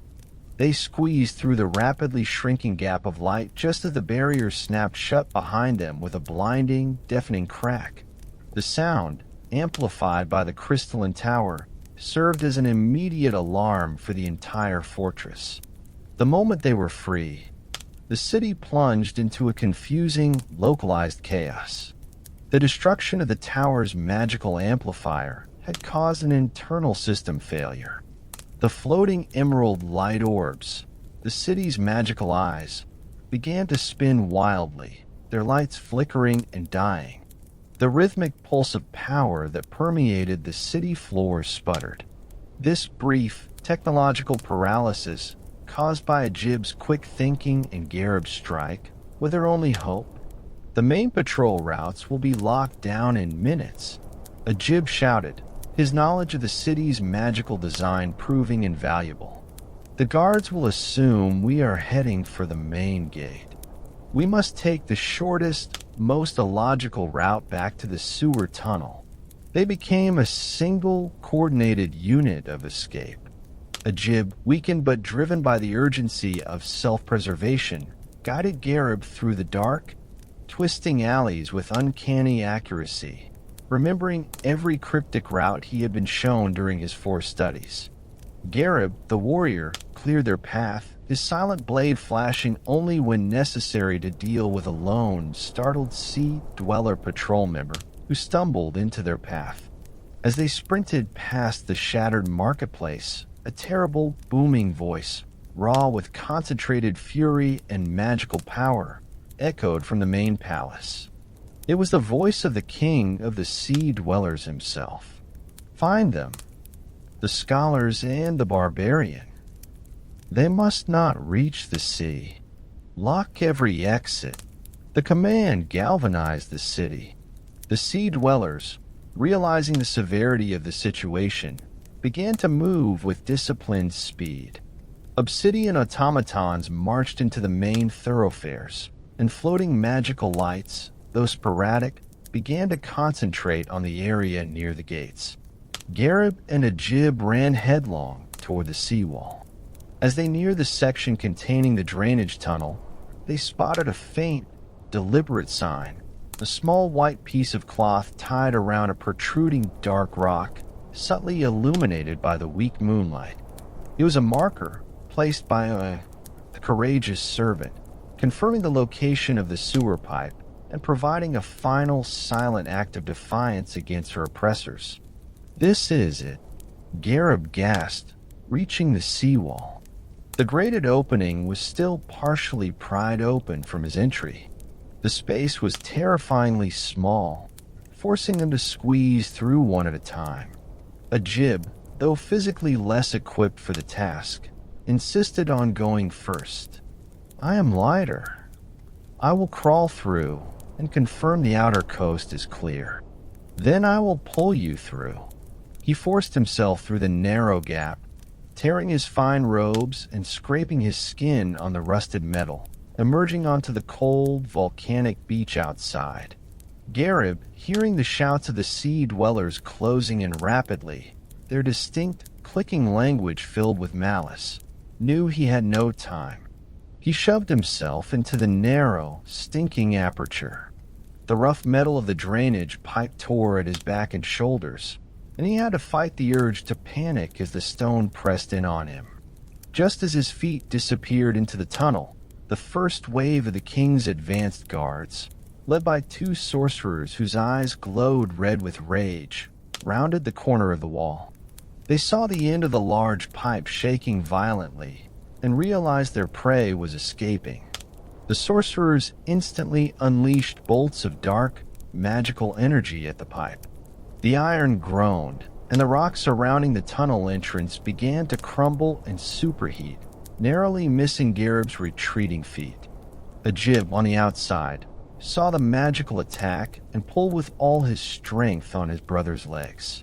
Gharib finally shot out onto the black sand of the beach, his body bruised and exhausted, landing beside his twin. The drainage tunnel collapsed instantly behind them with a crushing boom, sealed shut by the sea dwellers' vengeful magic. The brothers, safe for the moment, looked back at the sealed wall. The enraged shouts of the sea dwellers were muffled, trapped behind the massive barrier. They were free of the city, but their perilous journey was far from over. Ahead of them lay the open sea, the longboat, and the journey back to Captain Ishaq and the continuation of their fate, determined by the dream of Sultan Taj el-Muluk. Bruised, exhausted, and covered in the foul dust of the collapsed drainage pipe, Gharib and Ajib scrambled away from the sheer, dark walls of the city of the Ebony Throne. The muffled roars of the king of the sea dwellers and the frantic, echoing commands of his priests were still terrifyingly close, trapped behind the sealed stone. Their immediate peril was averted, but the certainty of a relentless pursuit drove them forward. Gharib, the warrior, kept a sharp eye on the terrain, guiding Ajib, whose scholarly build was poorly suited for the uneven, volcanic beach. They moved with desperate speed toward the section of the coast where they had left the longboat and their loyal Mamluk guards. When they reached the designated rendezvous point, Khalil and Zahir emerged from their hidden position, their faces alight with a profound, tearful joy mixed with professional fear. They had endured weeks of agonizing waiting and silence, and the sight of both princes, alive and together, was a miracle. The reunion was brief and efficient. There was no time for lingering sentiment. "The longboat is hidden, my prince," Khalil reported, his hand already on his sword. "But the pursuit will not be confined to the land." "What are your orders?" "We return to Captain Ishak," Gharib commanded, pulling on his jacket and retrieving his weapons. "He is waiting 20 leagues south. We must put the sea between us and that hateful city immediately." They quickly launched the small longboat, Gharib and Zahir taking the oars, rowing with powerful, synchronized strokes to gain distance from the shore. Ajib, finally resting, revealed the chilling consequence of their escape. While confined, he had managed to secretly memorize the final, crucial lines of the Seals of Zulfikar, the language the king needed to open the vault and acquire the Helm of Subjugation. The king's ritual tonight was not just to destroy the seals, Ajib explained, his voice low and strained. It was also to activate a complex magical beacon that guides all their long-range pursuit vessels. "The king will know the moment we are beyond the Strait of the Shadow Kraken." He paused, looking back at the distant, looming black towers. "But there is worse. The destruction of the tower's amplifier and the thwarting of his ritual will have unleashed the king's vengeance. The direct route home, the path we use through the magnetic mountains, will not only be heavily guarded, it will be magically cursed against our specific vessel." I saw the notation on his charts. He combined the currents and summoned specific entities to block certain magical signatures. Gharib's face tightened with grim understanding. His brother's scholarly wisdom was now their primary navigational tool. "So, the straight path back to the lands of Sultan Taj el-Muluk is closed?" "It is a death sentence," Ajib confirmed. "We must take a massive, circuitous detour. We must sail south and then sharply west, into the uncharted zone that the sea dwellers consider a protective barrier for their territory, the region known as the Archipelago of the Sunken Gods." The name itself sounded like a forgotten ancient curse. The archipelago was a legendary, vast cluster of dangerous, often magically active islands, rarely charted and entirely avoided by human sailors. It was a perilous journey that would extend their quest by many months, but it offered the only chance of avoiding the king's specialized magical pursuit. Just as the longboat reached the limit of the sea dwellers' coastal mist, Gharib looked back and saw the prophecy fulfilled. 3 sleek, wickedly fast magical skiffs, powered by concentrated air elementals and manned by elite sea dweller sorcerers, shot out from the harbor, cutting through the water with unnatural speed. The pursuit was fully underway. "Row, Gharib, row," Ajib urged, his eyes fixed on the approaching magical vessels. They raced across the water, the small longboat no match for the speed of the sorcerer's skiffs. But fate and the vastness of the sea still favored the bold. By the time they reached the rendezvous point and sighted Captain Ishak's large vessel, the sea dwellers' skiffs were still miles behind. The transfer from the longboat to the main ship was executed with flawless, desperate speed. Gharib immediately commanded Captain Ishak to strike the sails, not toward home, but sharply south and west, plunging them directly into the uncharted expanse toward the archipelago of the Sunken Gods. The pursuit skiffs were gaining rapidly, but Gharib, now safely aboard the large vessel with his brother and the critical knowledge, looked back at the distant enemy. "Let them follow," he roared, adrenaline and defiance burning in his voice. "The king of the sea dwellers believes he has trapped us, but he has only sent us on a longer path home. His magic has failed to account for the wondrous and the marvelous working in concert."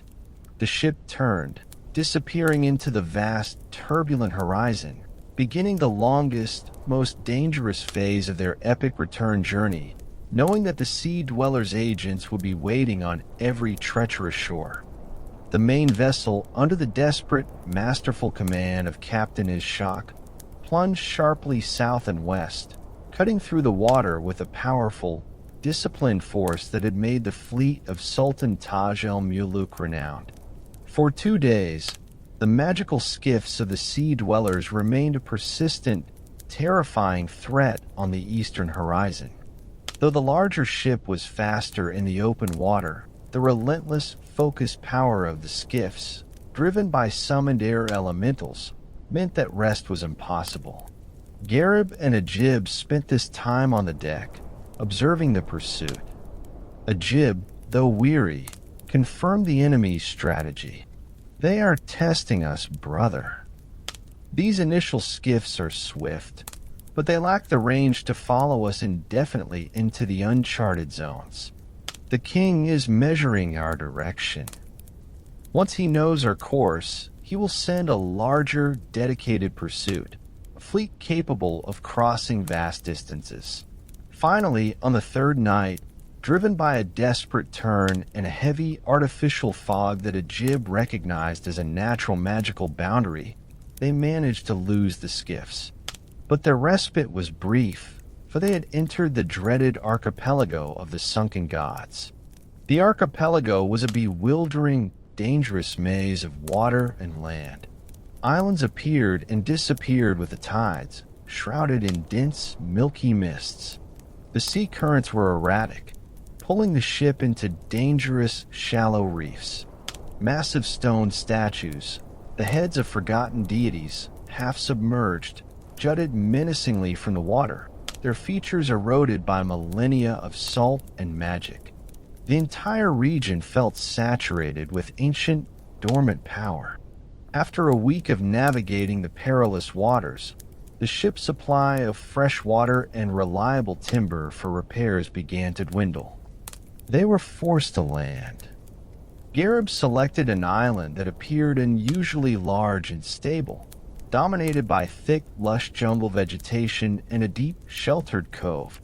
Gharib, Ajib, Khalil, and Zahir went ashore in the longboat, armed and wary, leaving Captain Ishaq to begin quiet, immediate repairs. The island was stunningly beautiful, filled with exotic birds of vibrant plumage, but like the cursed island before it, it possessed an unsettling silence. The scent of ozone and something metallic hung faintly in the humid air. "This silence is a deception," Gharib whispered, leading the party cautiously inland towards a promising stream visible through the trees. "It is too perfect." As they reached the clear, bubbling stream, Ajib noticed a subtle sign that escaped his warrior brother's eye. Near the bank, the mud was not disturbed by animal tracks, but bore faint, almost invisible indentations arranged in a geometric pattern, a pattern Ajib recognized from the arcane text he had studied in the Tower of the Stargazers. "Brother, wait," Ajib warned, pointing to the pattern. "This island is dedicated to a minor, forgotten deity who was once an ally of the sea dwellers. This pattern is a ritualistic marker. The island is not uninhabited. It is the hunting ground for the Silent Hunters." The Silent Hunters, Ajib explained, were not native humans but magically mutated island dwellers, creatures gifted with near-perfect camouflage and the ability to dampen sound around them, making them virtually invisible and inaudible. They survived by capturing unfortunate sailors and offering them as tribute to the king of the sea dwellers to ensure their island's magical protection. The realization came too late. A sudden chilling whisper of movement swept through the dense canopy.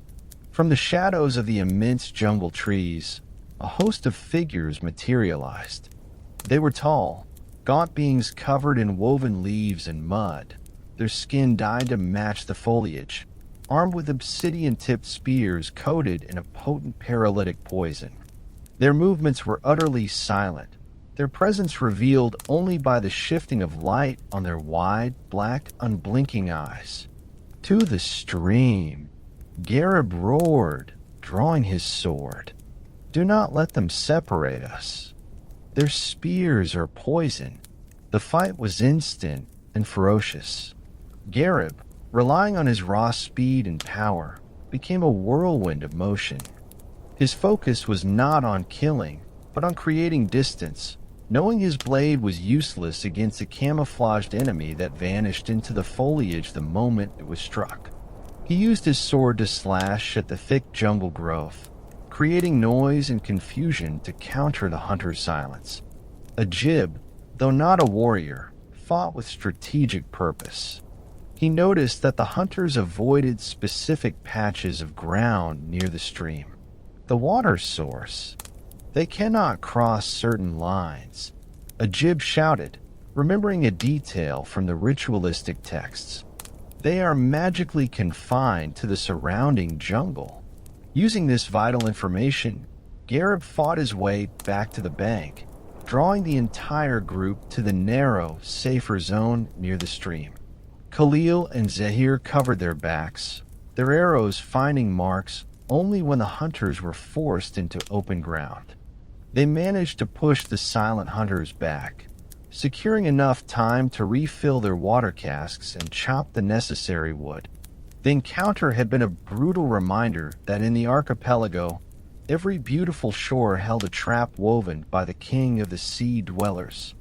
Gharib did not wait for the hunters to regroup. The moment the water was secured and the wood chopped, he led the retreat back to the longboat, his mind already racing ahead. "We are sailing directly into the heart of the king's network," he told Ajib as they launched the boat.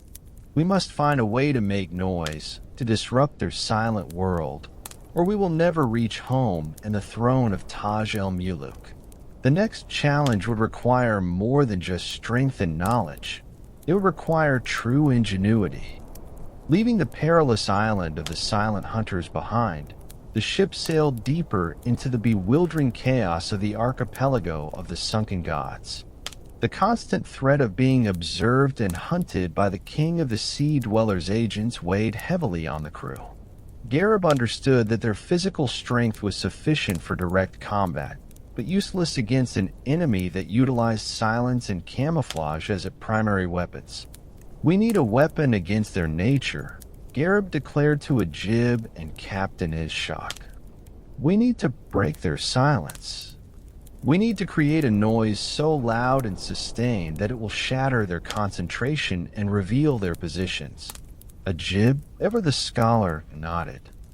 The archipelago is permeated by powerful, ancient, residual magic. The solution lies not in crude noise, but in focused resonance.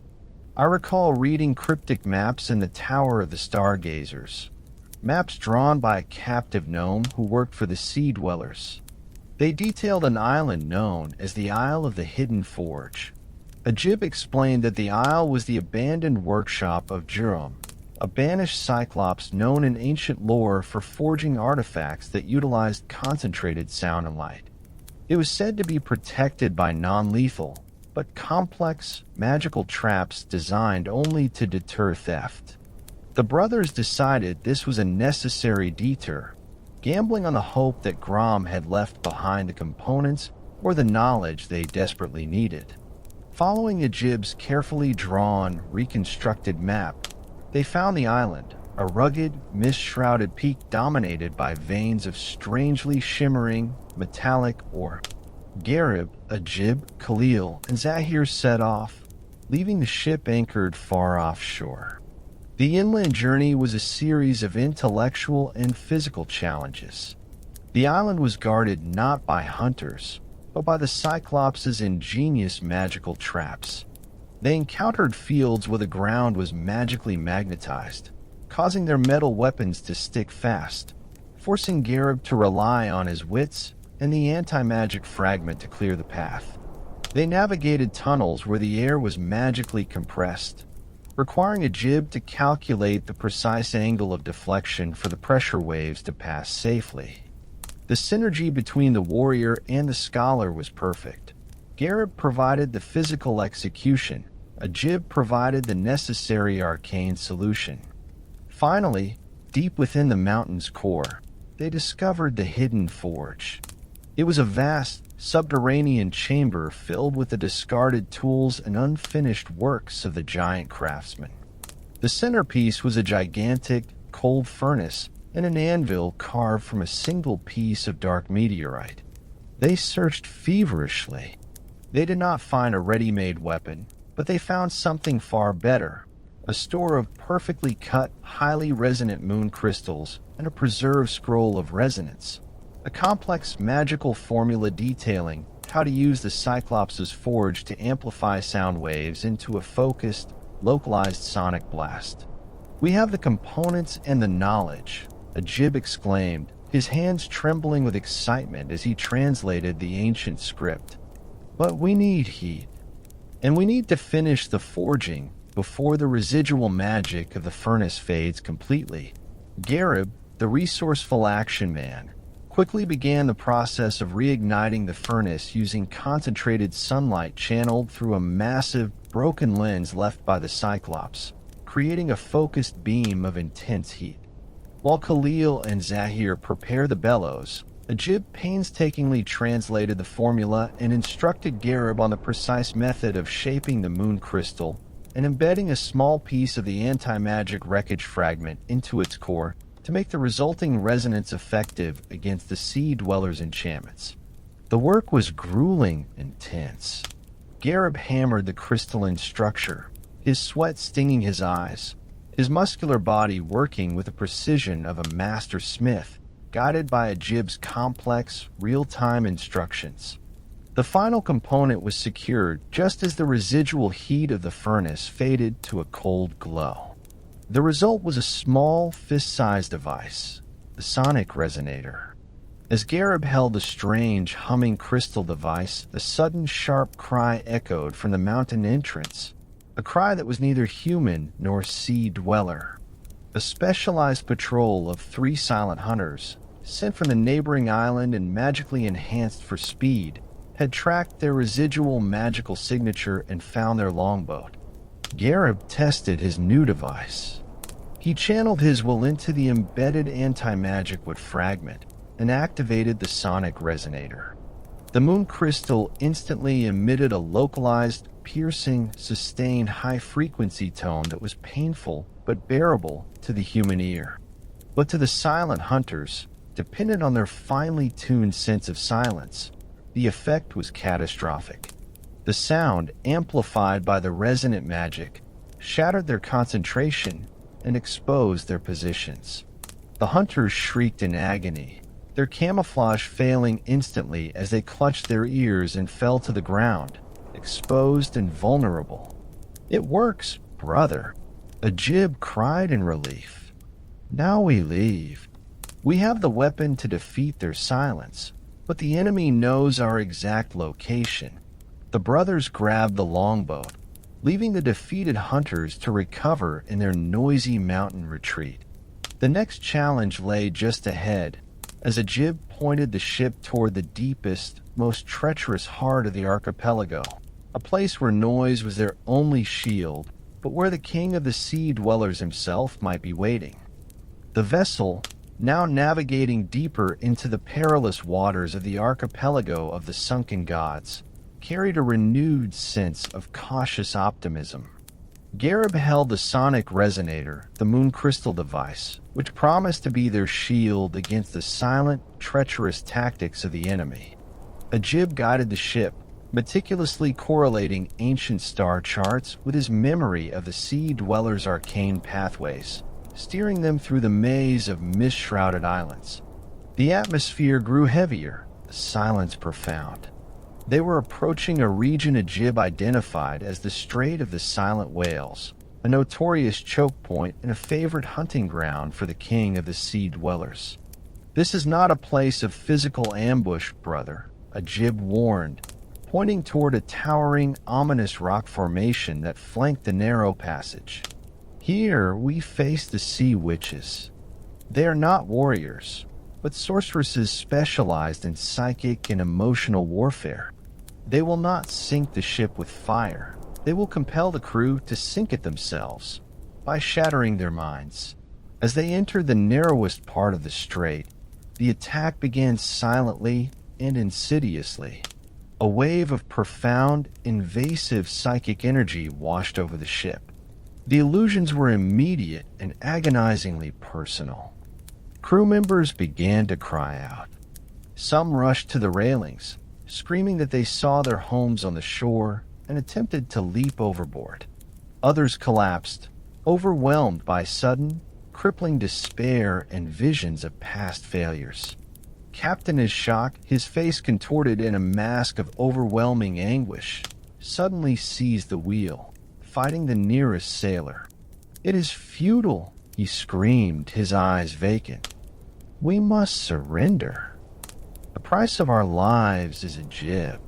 We must take him back to the king." The chaos was immediate and self-destructive. Sailors dropped their tools, embracing phantom loved ones or attempting to set the sails ablaze in fits of madness. "The magic has taken hold," Ajib shouted over the growing din of panic. "It targets the heart, the longing, the despair. It is emotional interference, not physical." Gharib knew there was no time for traditional combat. He had to fight an enemy that was intangible.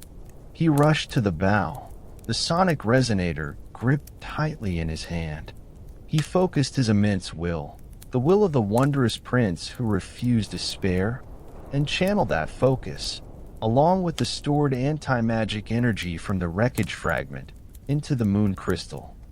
He activated the resonator. The device did not emit a deafening blast of noise, but a series of precise, concentrated high-frequency pulses. This sound was not aimed at the ear, but at the nervous system and the psychic field, acting as a disruptive, anti-emotional frequency that sliced through the weave of the witch's illusions. The effect was instantaneous. Across the deck, the afflicted crew members gasped, their eyes snapping back to reality. The sudden agonizing despair evaporated, replaced by confusion and the stark terror of what they had almost done. Captain Ishak stumbled back from the wheel, his hand gripping his head, his face pale with shock. The illusions were shattered. However, the discharge of the resonator revealed the ambushers. High above the strait, on a razor-sharp pinnacle of black rock, 3 figures materialized, the sea witches. They were tall, gaunt women cloaked in luminous seaweed, carrying twisted, bone-white totems. Their faces were etched with raw fury at their spell being broken and their positions being exposed. Abandoning the subtle art of illusion, the witches launched a direct, powerful counterattack. The totems glowed, and 3 bolts of concentrated, dark blue magical energy shot forth, aimed directly at the vulnerable Gharib on the bow.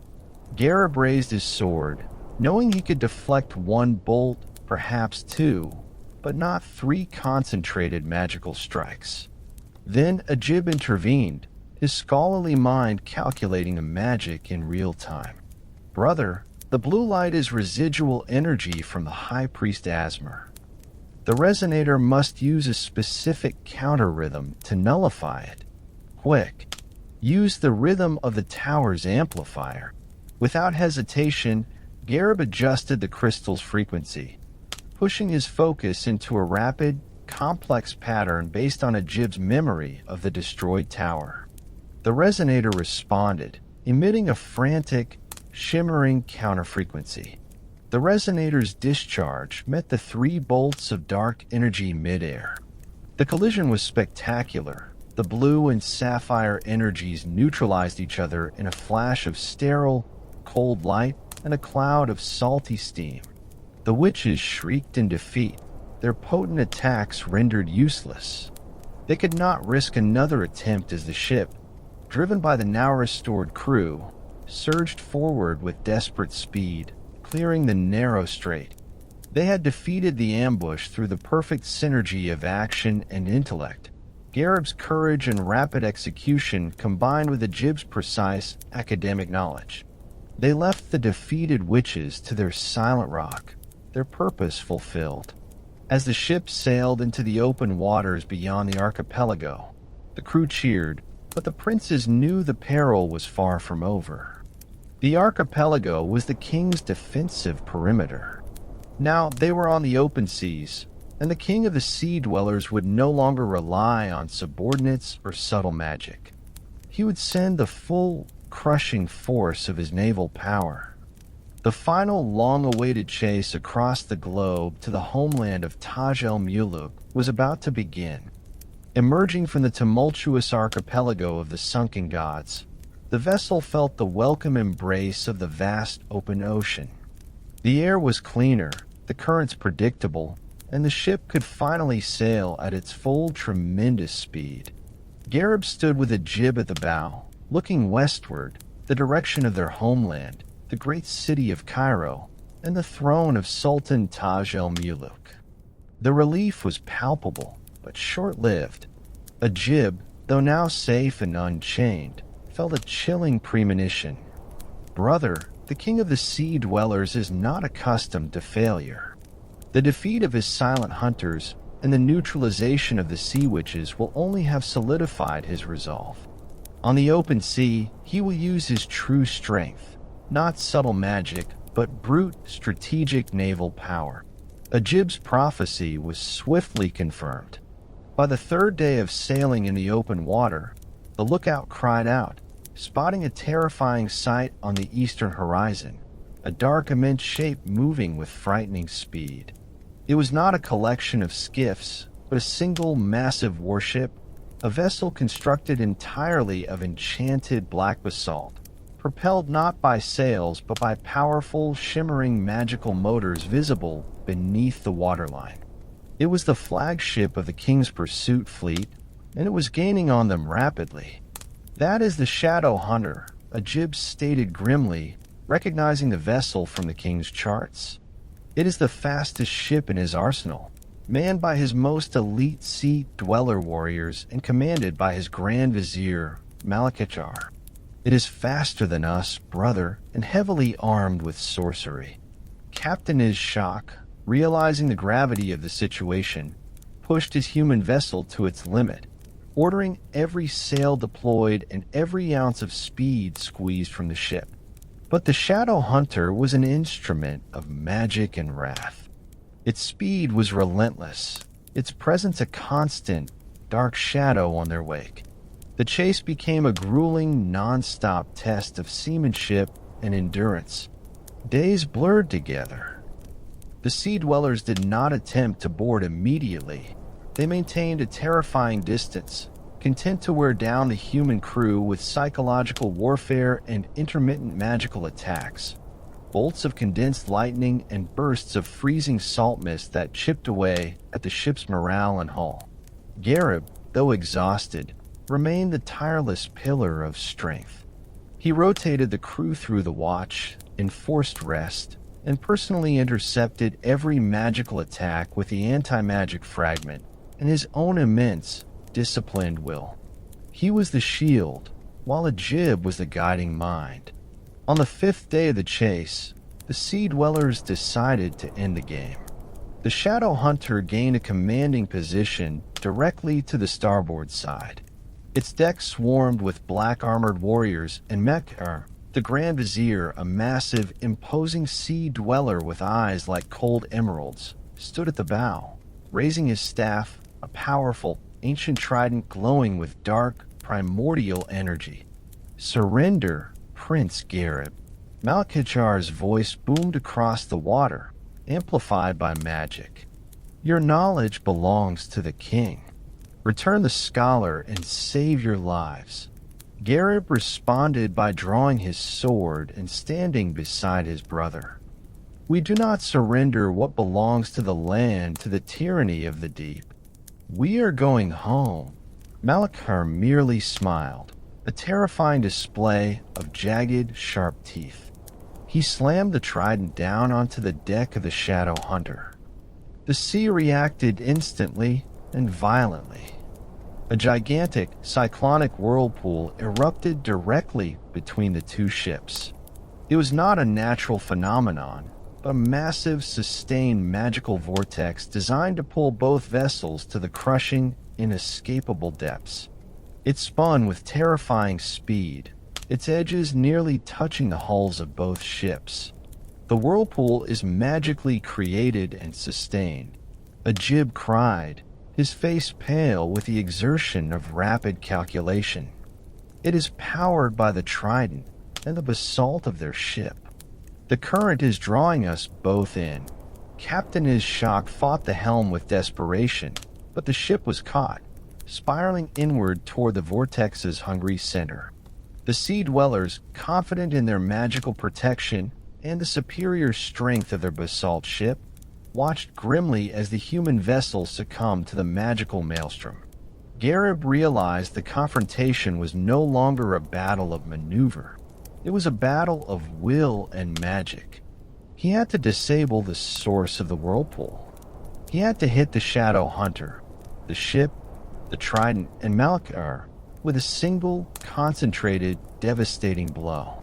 "Brother," Gharib shouted over the roar of the water, "can the sonic resonator be focused?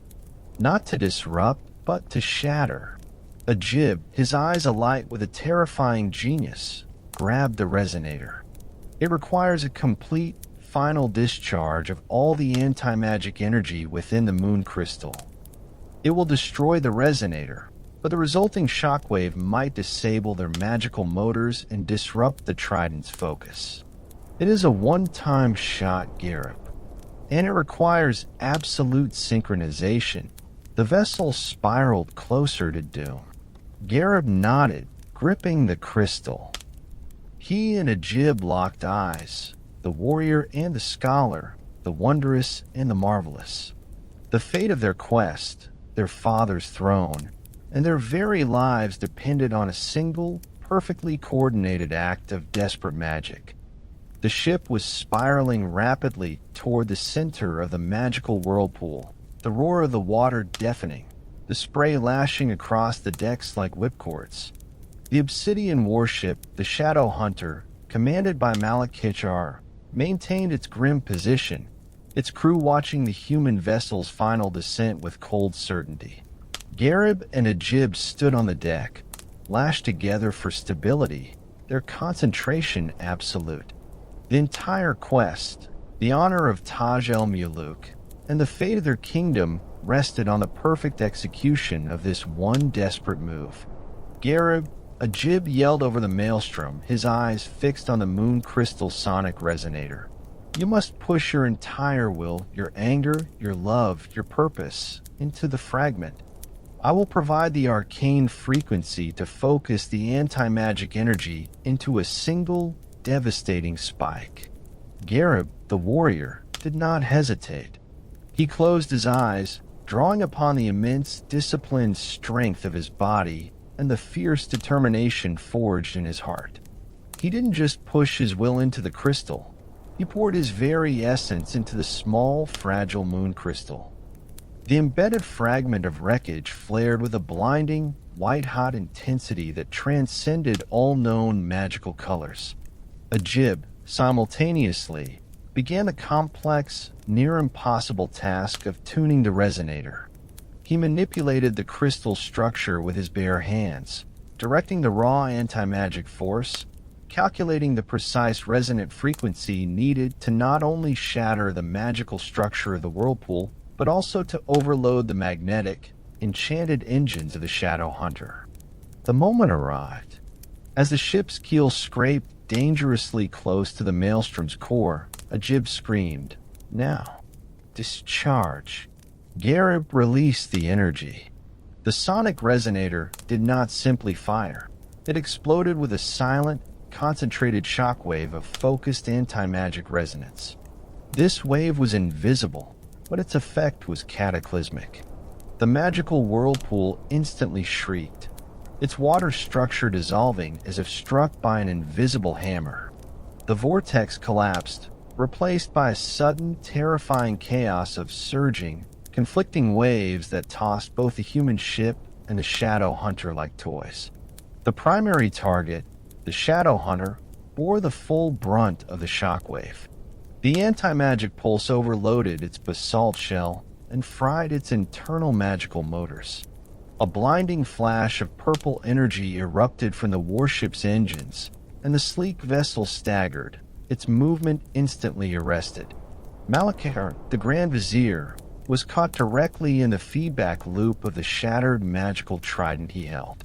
The trident exploded, sending him reeling over the side, disappearing into the raging, unpredictable waters. The human ship, though violently tossed, was merely damaged. It was not crippled. Captain Ishak, fighting the suddenly chaotic currents, managed to regain control. The Shadow Hunter, lifeless and smoking, drifted helplessly. As the chaotic waves began to subside, Gharib, breathing heavily, looked across at the crippled flagship. The defeat was total. His eyes fell upon a struggling figure bobbing amidst the dark debris. Malakar, his imposing armor shattered, fighting desperately to stay afloat.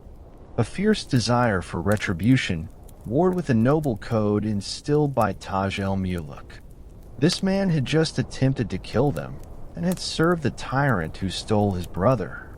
Yet Gharib was the wondrous prince of the land, not a ruthless pirate of the sea. Captain, Gharib commanded, his voice raw but unwavering. Set a course to avoid the wreckage, but deploy a boat. Retrieve the vizier. We will not leave a drowning man to the sea, even if he is our enemy.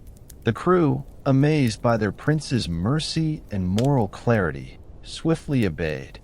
Malakar was pulled aboard, unconscious, wounded, and utterly defeated. When the vizier finally recovered in the confines of a makeshift cell, found himself face to face with a man who had defeated him twice, once in battle and once in morality. Gharib offered him water and medical aid, then demanded information. Humbled by his shocking defeat and the unexpected display of mercy, Malakar spoke the truth. You have defeated the king's navy, Prince Gharib, but you have not defeated his final curse. The king knew you would escape. He has set a trap not on the sea, but on the land. The vizier revealed the chilling details. Before the ritual, the king dispatched a final, powerful curse to the western shores near your capital. It is called the Veil of the Whispering Sands. It is designed to create a powerful, localized storm and magical barrier, ensuring that when you finally reach the shores of Taj el-Muluk's kingdom, you will never be able to land, trapping you between the sea dwellers behind you and the impenetrable magic before you. The final, terrifying obstacle was placed at the very doorstep of their home. Gharib stared westward, the victory of the sea now feeling thin and temporary. They had a long journey ahead, and they now faced the final, most personal challenge, breaking a curse that guarded the borders of their beloved kingdom.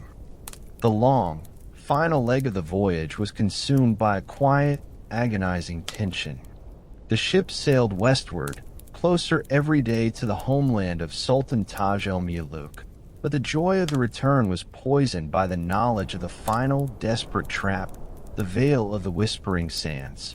Gharib and Ajib spent hours in the cabin, interrogating the prisoner, Malakar. The vizier was physically broken and morally conflicted. Gharib's mercy, the act of saving his life from the whirlpool, had created a complex debt that outweighed his loyalty to the king of the sea dwellers, a king whose tyranny he had served but secretly loathed. Tell us the weakness of the Veil, vizier, Gharib demanded, his voice low, standing over the defeated enemy. You owe your life to the land you despise. Now pay that debt. Malakar hesitated, his eyes reflecting a deep fear of the king's ultimate vengeance. The veil is not merely a storm, he rasped, his voice still weak. It is a solidified field of chaos, drawn from the deepest, most unstable elemental energies. It is anchored by a single cursed artifact, a shard of the Void Stone, hidden beneath the highest dune. To strike the veil directly is death.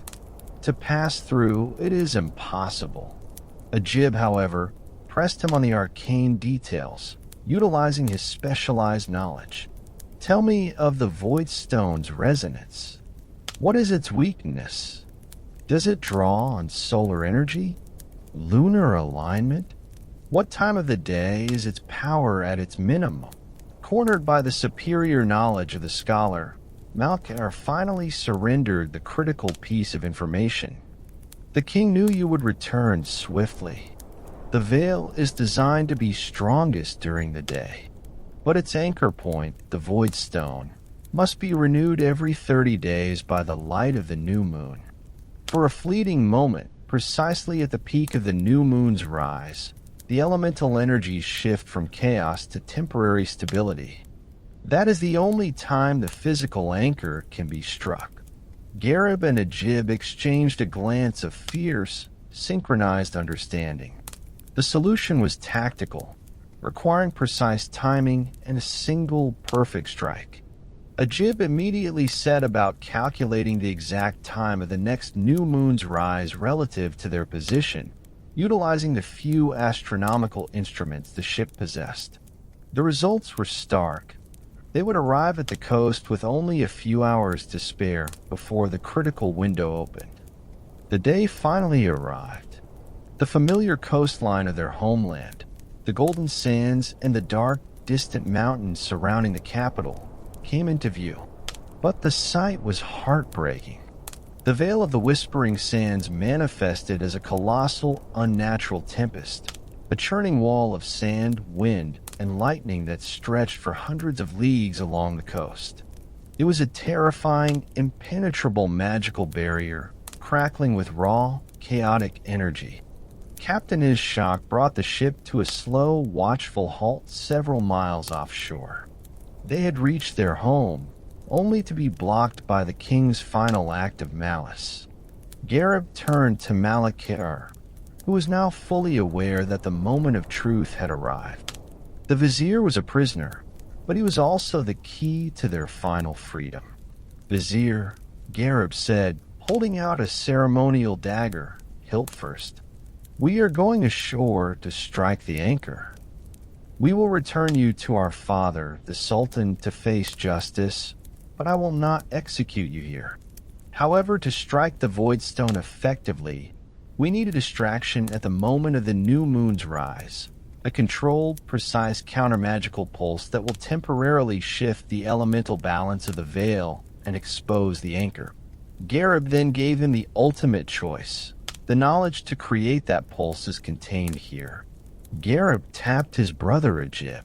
"You can tell us the simple incantation needed to stabilize the energy using the remainder of the anti-magic wood fragment, which you can use yourself.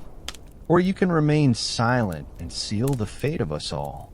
Malakar looked at the familiar sands of the land he had once served, and then at the noble, relentless prince who had shown him mercy. He chose the path of redemption. "I will do it," the vizier whispered, his voice gaining the resonance of an ancient sorcerer. "Give me the final piece of the wood. When the first sliver of the new moon crests the eastern water, I will chant the binding spell. It will be a small window, only seconds, but the veil will thin just enough for the Void Stone to be visible. Then, Prince Gharib, you must strike with all your might." The final plan was set. The mighty Gharib would provide the final, physical blow. The learned Ajib would provide the timing and the formula. And the defeated vizier, Malakar, would provide the necessary magical key to open the path to the homeland and the waiting throne of Taj el-Muluk. The final tense countdown to the new moon began.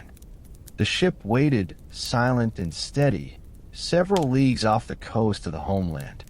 The Veil of the Whispering Sands, a terrifying, impenetrable wall of wind, sand, and electric blue chaos, roared ceaselessly, guarding the approach to the throne of Taj el-Muluk. The air was thick with tension. The crew gathered on deck, their eyes fixed on the eastern horizon. The plan was set. Malkar, the defeated vizier, was secured at the helm with the final small piece of anti-magic wood. Gharib, Ajib, Khalil, and Zahir were packed into the longboat, ready to row toward the inferno the moment the signal came.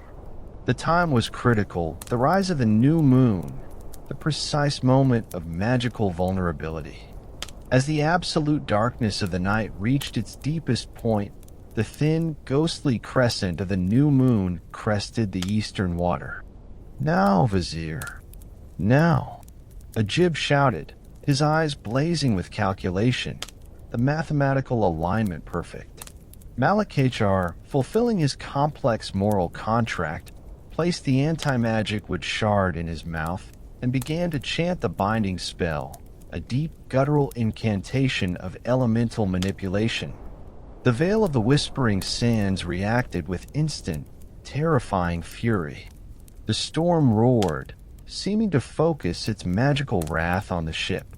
The air crackled with raw lightning, and the sand walls surged higher, screaming with what sounded like 1,000 tormented souls. But the Vizier's spell, combined with the power of the anti-magic fragment, worked. The chaos did not break. Instead, it stabilized. The elemental turbulence was channeled, and the veil, for a critical few moments, became a semi-solid, humming barrier rather than a churning void. "It is stabilized," Ajib cried. "The anchor point is exposed. Row, brother, row." Gharib and the Mamelukes pulled the longbow toward the wall of humming chaos. As they sliced into the veil, the experience was jarring. The air turned hot and thick, filled with stinging sand and electrical currents. They pushed the boat to the highest point of the coastline accessible, then jumped ashore into the thick, swirling sands. Gharib and Ajib, leaving Khalil and Zahir to guard the flank and the longboat, raced toward the highest dune, the site of the anchor. The sands were not natural. They fought their every step, pulling them back with a strange magnetic friction. They reached the crest of the dune. There, half buried and pulsing with an angry, dark light, was the curse's anchor, the Void Stone.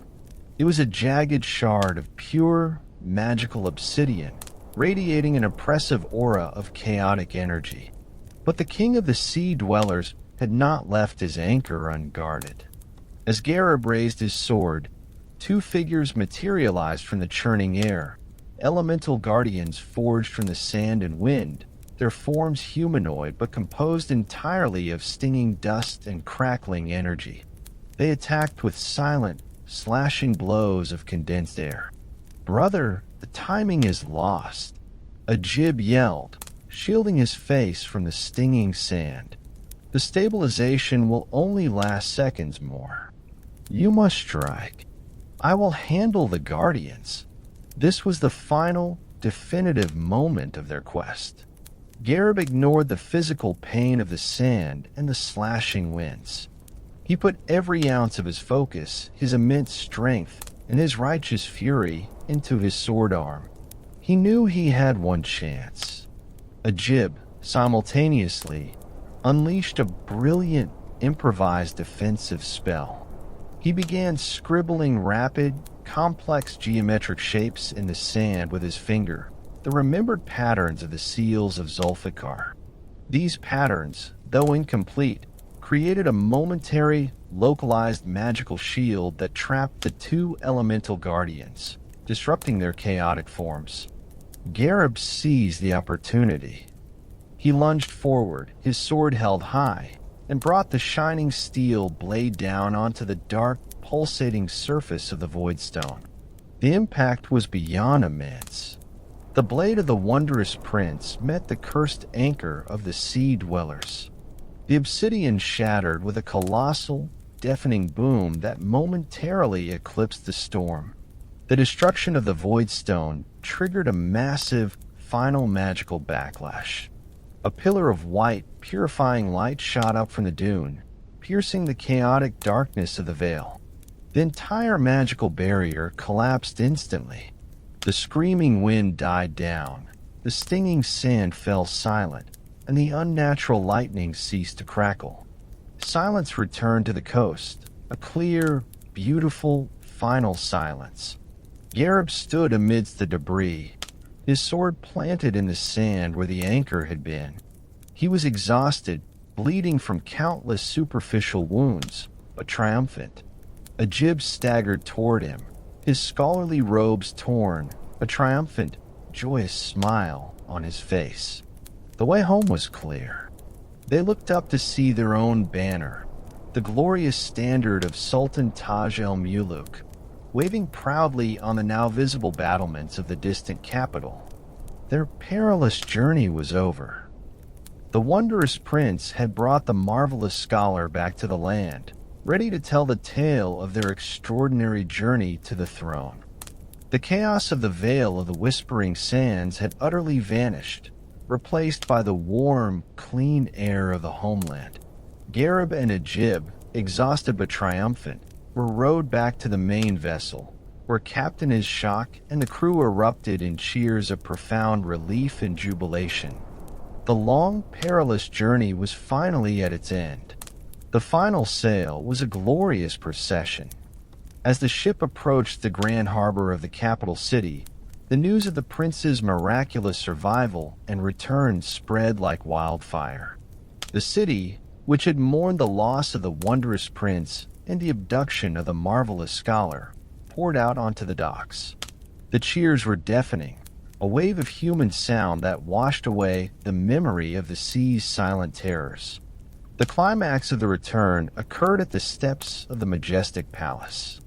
There, waiting with his entire court, stood Sultan Taj el-Muluk. The sultan, aged by anxiety and the burden of rule, watched as his two sons disembarked. The reunion was one of quiet, profound power, a father regaining the lost pieces of his soul. "My sons," Sultan Taj el-Muluk whispered, embracing them fiercely. "You have defied the depths and the fates themselves. The prophecy of the united strength is fulfilled." The first official act was the judgment of the prisoner Malkar, the vizier of the sea dwellers. Gharib presented the case, not with vengeance, but with honor. He recounted the vizier's crimes but stressed the moral debt. "Father, this man served a tyrant and sought our death, but in the end his moral compass steered true. His knowledge and his spell broke the final curse that guarded our land. I ask not for his death, but for his permanent exile and service, to atone for his treason." Sultan Taj el-Muluk, known for his wisdom, accepted the plea. Malakachar was stripped of his title and sentenced to serve the sultanate by translating ancient, complex maritime scrolls, his magical knowledge now bound to the service of the land he had failed to conquer. He accepted his fate, bowing in respect to Gharib, acknowledging the prince's superior nobility.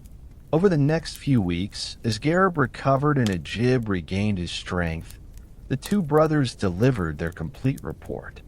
Ajib, the scholar, meticulously detailed the sea dwellers' technology, the nature of their magic, and most critically, the goal of the king of the sea dwellers to acquire the helm of subjugation to conquer the human world. Ajib immediately set about designing advanced, counter-magical defense systems for the Sultanate, utilizing the residual knowledge of the seals of Zulfikar and the principles of the destroyed sonic resonator. His knowledge was now the kingdom's new, strongest fortress. Gharib, the warrior, resumed his duties, but with a new depth of experience. He reorganized the coastal defenses and trained the armies, preparing them not just for conventional warfare, but for the complex, magical threats the sea dwellers represented. Sultan Taj el-Muluk watched his sons, his heart swelling with peace. The abduction and the perilous quest had served a greater purpose. It had forged the two halves of his lineage into a single, unbreakable force. The prophecy was now fulfilled in its entirety. The wondrous prince possessed the strength and the moral clarity to defeat every physical peril, and the marvelous scholar possessed the unmatched intellect to defeat every magical and strategic threat. The story of the quest of Gharib and Ajib became a legend in the land, a tale sung for generations, not merely as a record of heroism, but as a lesson in the power of true unity. The kingdom of Taj el-Muluk was safe, not because of a single hero, but because of the harmonious bond between the sword and the mind, the warrior and the scholar, the wondrous and the marvelous. And so, dear friends, our story ends tonight about the two brothers, Ajib and Gharib, and their amazing adventures. For those of you still awake at this moment, we hope from our hearts that you enjoyed our journey tonight, and that this story took you to faraway worlds full of magic and wonder. Wait for us in upcoming stories, because the treasures of 1001 Nights are still full of beautiful tales. Every night is a new journey, and every story is a world worth exploring. Your channel, 1001 Nights channel, has so much more waiting for you. Many beautiful stories that will take you to peaceful dreams and happy nights. Good night, wherever you are, and until we meet again in a new story, we leave you in God's care. Our best wishes, and goodbye.